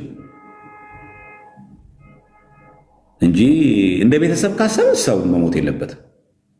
አሉ እኮ አፍሮ ኢራናውያን የተባሉ ኢትዮጵያውያን ዘር ያለባቸው እኮ ኢራን ውስጥ እኮ አሉ። ታውቃላችሁ? እኔ የመጀመሪያ ስሟ ፋርስ አይደል? አሉ እኮ ከኢትዮጵያ የመጡ ናቸው ተብሎ የሚታሰቡ እዛ ኢራን ውስጥ የሚኖሩ እኮ ሰዎች እኮ አሉ። ኢራን ውስጥ እኮ ኦርቶዶክስ ቤተክርስቲያን እኮ አለች። በሶሪያ ኦርቶዶክስ የምትተዳደር እኮ ኦርቶዶክሳውያን እኮ አሉ። እንደውም ኢራቅ ውስጥ ካለው ኢራን ውስጥ ያለው ኦርቶዶክሳውያን ቁጥር እኮ ይበዛል።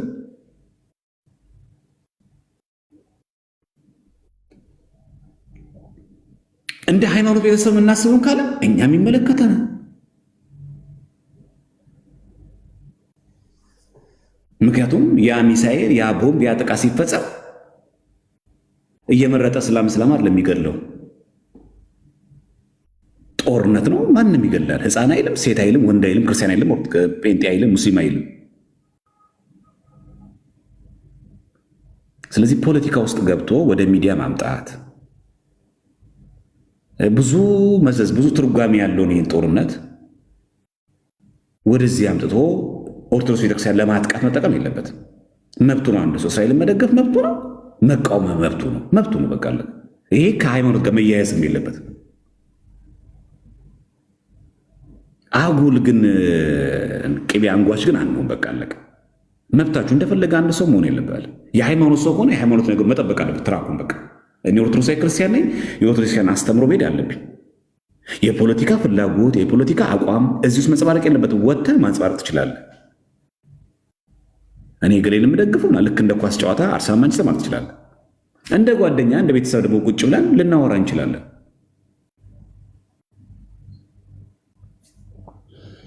እንጂ ዝም ብሎ ቆሞ አንድ ሰው እንደዚህ ስላደረገ እንትን ደጋፊ ምናምን ይሄ በጣም እንትን ቢል ነውና ወደ ማህበራዊ ሚዲያ ማናምጣው አይመጥንም። የራስ ይጀምር። ኢትዮጵያ ውስጥ የምትገኙ ወገኖቻችን ሙስሊም ደግሞ በደንብ አቅጣጫ ልታውቁት ይገባል። እየሰማችሁ አይደለም? አታነቡም? ይሄን ባህር ማዶ ያለውን ጦርነት እየሰማ ያለ ጆሮአችሁ፣ እያየ ያለ አይናችሁ የአርሲ ክርስቲያኖች ሲገደሉ አይ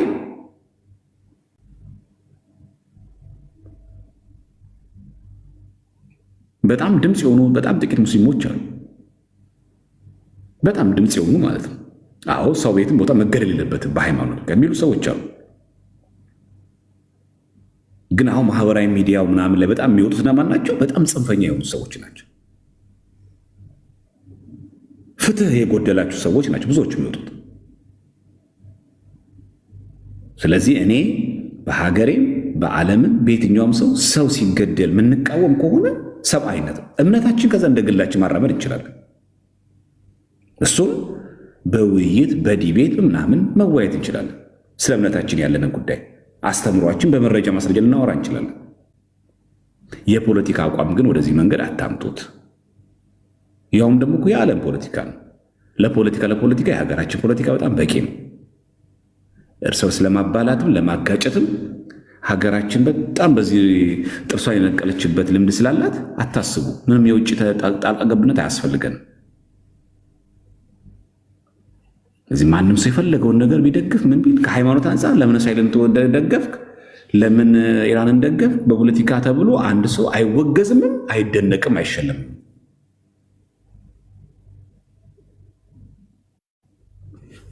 እና ይሄ በጣም ጥንቃቄ በጣም የሚያስፈልግ ነገር ነው።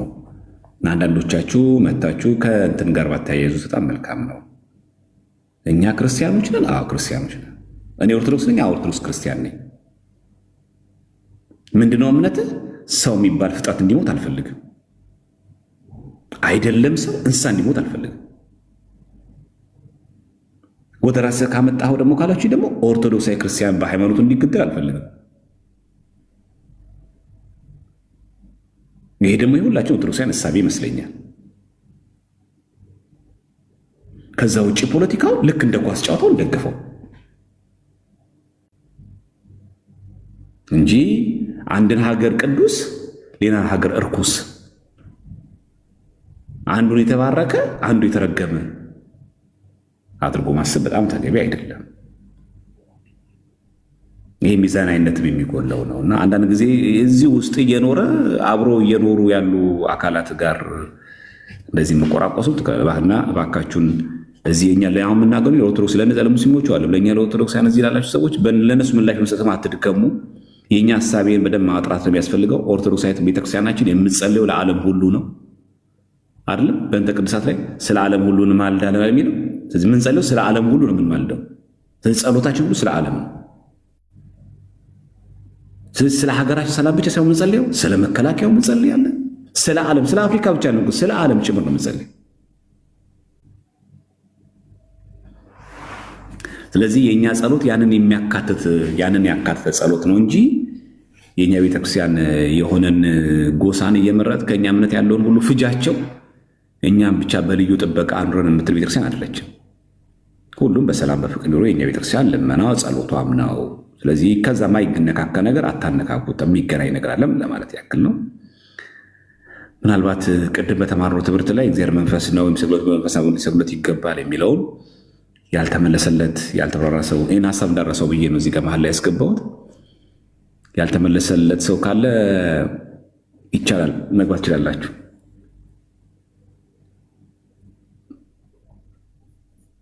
ያልተመለሰለት ሰው ካለ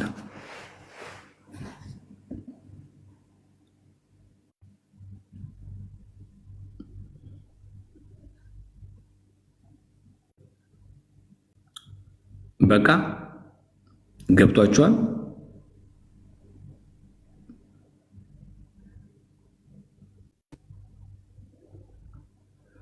ቅድም በተማርነው ላይ እግዚአብሔር አምላክን አሁን ድጋሚ እኮ ከነገ ወዲያ እኮ ጠይቁኛላችሁ እኮ ሙሌ ግባሽ ከነገ ወዲያ እኮ ጠይቁኛላችሁ። እናንተ ደስ የምትሉት ከነገ ወዲያ ነገራችን 3 ቀን እንዳለፈች እንደው ምን ይሻላል እግዚአብሔር በመንፈስና በእውነት የምሰግድ ከሆነ ለቅዱሳን ስላችሁ ነገ ጠይቁኛላችሁ። እናንተ ጎበዝ ናችሁ ጥያቄ በመያዝ እና ለዛ ስለሆነ ነው። እና ለግል ከምንመልስ እንደዚህ ላይቭ ላይም እንደዚህ ገብተን ድንገት ያልሰማ ሰው ስለሚኖር በእንትን ማድረጉ ቆንጆ ነው። እሺ ጥያቄ ያለው ሰው ካለ ይግባ።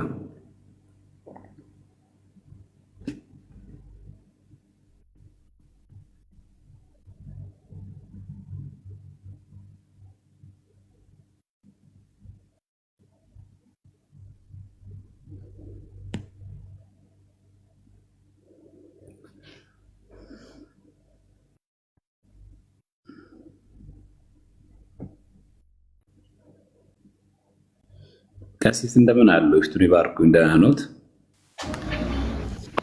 አቤት እንደምን አሉ? ሰላም እግዚአብሔር ይመስገን። እንዴት ነህ? ማርያም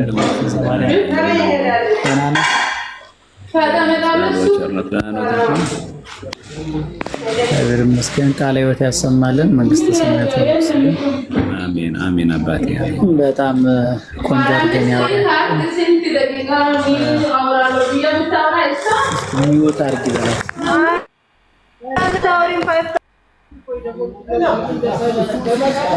በጣም ቆንጆ ማብራሪያ ነው የሰጠው። በእውነቱ ከሆነ እውነት ነው። ያ ብዙ ጊዜ ቤተክርስቲያን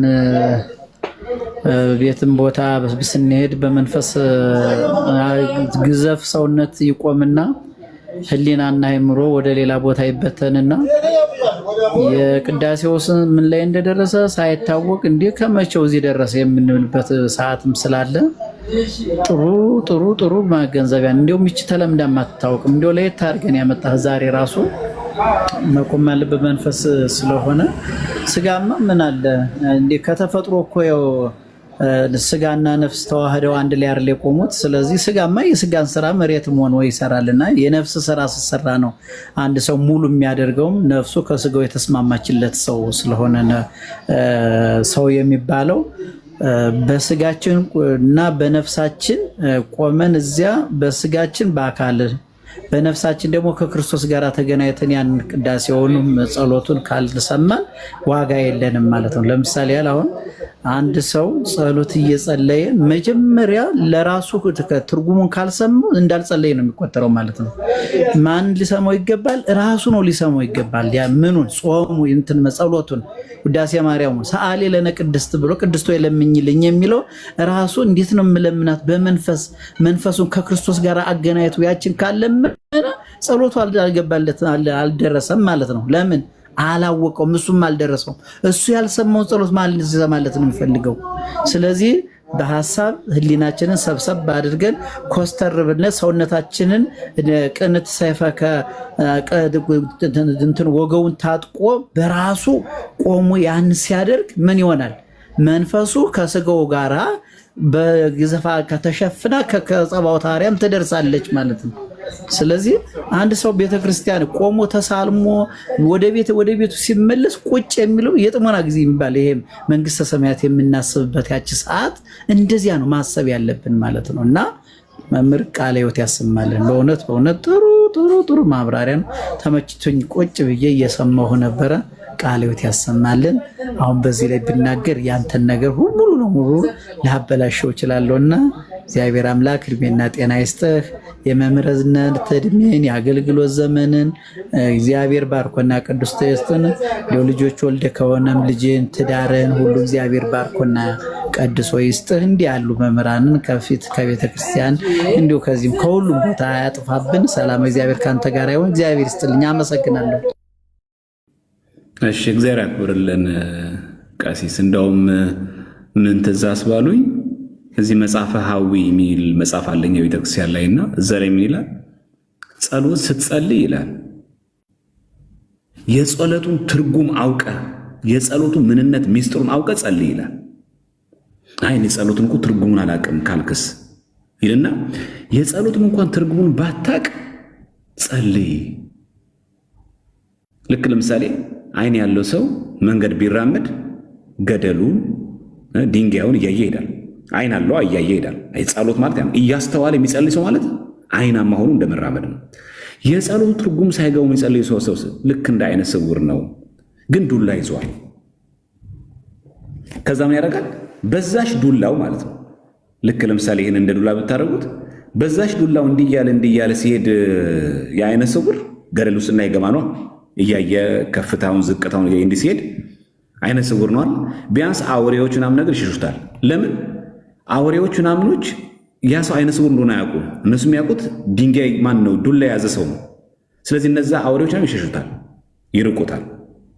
ዱላ ይዟላ፣ ግን አይነ ስውር ነው ግን አያውቁም። አይታችኋል? ልክ እንደዛ ሁሉ ነው። ምንም እንኳን የጸሎት ትርጉም ባታውቀውም ግን ጸልይ አልጸልይም አትበል። ቢያንስ አትሊስት እንኳን አጋንንት ካንተ ይርቃሉ። አራዊት የተባሉት አጋንንት ካንተ ይርቃሉ። እሺ ቃሉን ሲሰሙ ነው። አንተ ገብቶ ሳይሆን ቃሉን በመስዋዕታችሁ ምክንያት አጋንንት ካንተ ይርቃሉ። ያታቻለ ክርስቲያኖች።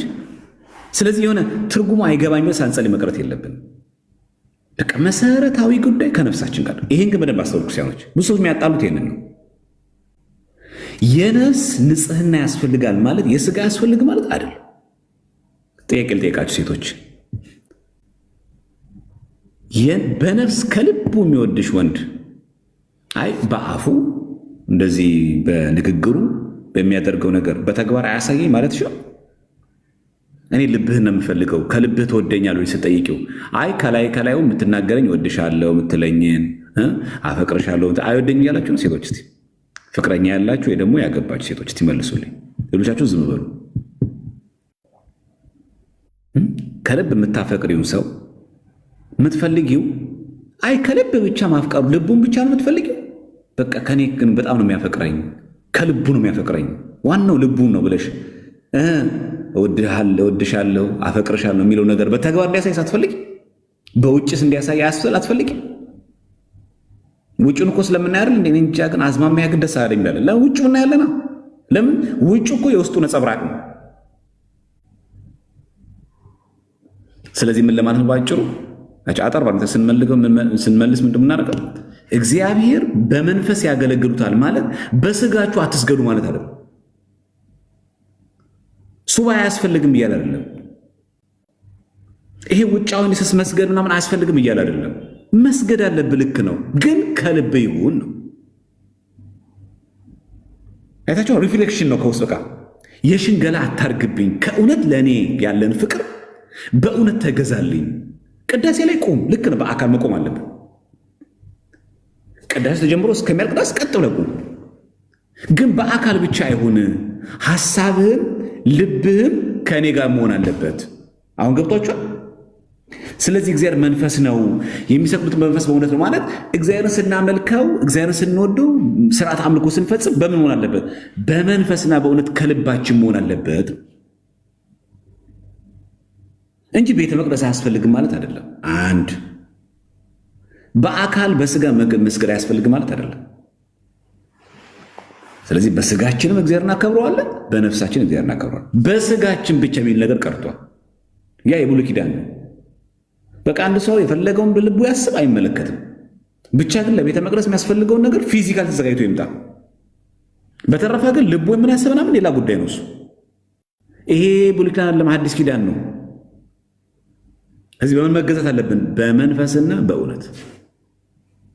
አይ ዋናው እኮ መስዋዕቱን ካቀረበ ችግር የለውም አይባልም። የእኛ ልብ ጥያቄ ይጠይቃል። ንስሐ ገብታል፣ ግን ከልብ የምር አበ ነፍስ ጋር የሄድከው ከልብ ንስሐ ለመግባት ፈልገህ ነው። ልብን ይፈልገዋል። ስጋው ደግሞ ስትቀበል ቆራቤ እንድትበላለን በአንተ ስጋው ደግሞ ተቀብዬ መንግሥተ ሰማያትን እገባለሁ ብለህ አምነህ ነው ወይስ አይደለም? ልብህን ይፈልገዋል። የምር ግን በእውነት አምነህብኝ ነው? በእውነት ነው? ስለዚህ እዚህ ያለን ሰዎች ሁላችንም የሐዲስ ኪዳን አገልግሎታችንን እንፈትሽ። አሁን ያለን ክርስቲያኖች ሁላችንም እውነት እግዚአብሔርን በመንፈስና በእውነት እያገለገልን ነው? እውነት ነው? እውነት ነው? እውነት የኔ ብላችሁ በመንፈስና በእውነት ካገለገል ነው ሀገር ላይ መቅሰፍት ይርቃል። ሽንገላ አይፈልግማ። ከበሮ እኮ ምታ፣ ችግር የለውም። ዘምር እኮ ችግር የለውም። ከበሮ ግን የተሽከረከርክ የምትመታው ግን ለተለየው ነው። በስማም ዛሬ ከበሮን እኮ አሳሩን አሳዩት ልትል ነው የምትገባው።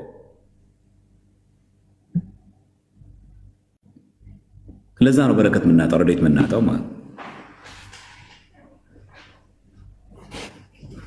መዘምራን እኮ ነሽ፣ ልክ ነው፣ ትዘምሪያለሽ ጎበዝ። ግን የንግስ ቀን ጠብቀሽ ሰው የሚበዛበት በዓል ጠብቀሽ ማይክ የምትይዙ ግን እንዴት ነው? ድምጿ ያምራል እንድትባይ ፈልገሽ ነው። በስጋ ነው። ዲያቆን እኮ ነህ፣ ቄስ እኮ ነህ፣ ልክ ነህ እኮ። የበዓላት ቀን ገብተህ የምትቀድሰውና የምታገለግለው ግን ሰው እንዲያደንቅ ፈልገህ ነው። እግዚአብሔር መንፈስ ነው። አቤት የዛሬው ቅዳሴ ይለያል እንዲባላል እግዚአብሔር አምላክ የሚፈልገው። ዛሬማ ማህሌት ተቆመ እንዲባላል የሚፈልገው እግዚአብሔር አምላክ። የሰው ጋጋታ አይደለም የሚፈልገው። እግዚአብሔር መንፈስ ነው። ይህ የሚሰግዱለትም በመንፈስና በእውነት ሊሰግዱለት ይገባል። የትም ቦታ ነው ያለው። አይታቃቸው ላይ በቅዳሴው ላይ አለ፣ በግል ሕይወታችን ላይ አለ፣ በትዳራችን ላይ አለ፣ ላጤነታችን ላይ አለ። በእውነት ልናገለግለው ይገባል። በእውነት ስንት ፌክ ሰው አለ መሰላችሁ? ስንት ማህበራዊ ሚዲያ የጌም መሰብሰቢያ ያደረገው ሰው የለም? የሸቃጭ የነጋዴ ቤት አላደረግነው?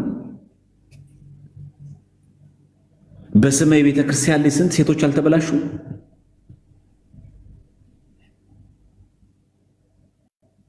የስንት ሰዎች ገንዘብ ሜዳ ላይ አልቀረም?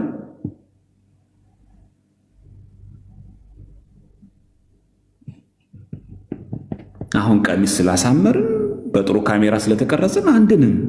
እግዚአብሔር መንፈስ ነው።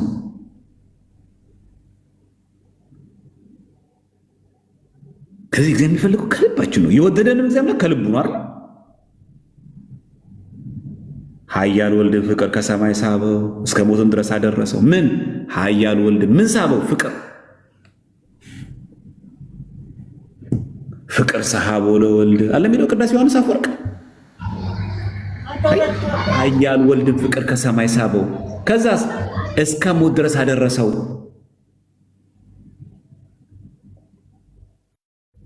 እግዚአብሔር አምላክ እኛን የወደደን ከልብ ነው። እኛም እሱን ልንወደው የሚገባው ከልብ ነው። ንጹሕ ባህሪ የሆነ እግዚአብሔር አምላክ እኛን ወዶናል። እኛም በንጹሕ ጣቢያ ልንወደው ይገባል። እሱ ፍጹም አምላክ ወዶናል፣ እኛ ደግሞ ፍጹማን መሆን አለብን። ቅዱስ አምላክ ወዶናል፣ እኛም በኑሯችን ሁሉ ቅዱሳን መሆን አለብን።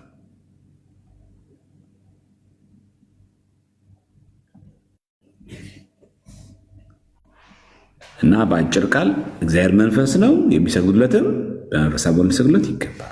ነገር ልንረዳ ይገባል። ይህ ሁላችን ይመለከታል ነውና እንግዲህ እዚህ ውስጥ የሌለ ሰው የለም ማለት ነው።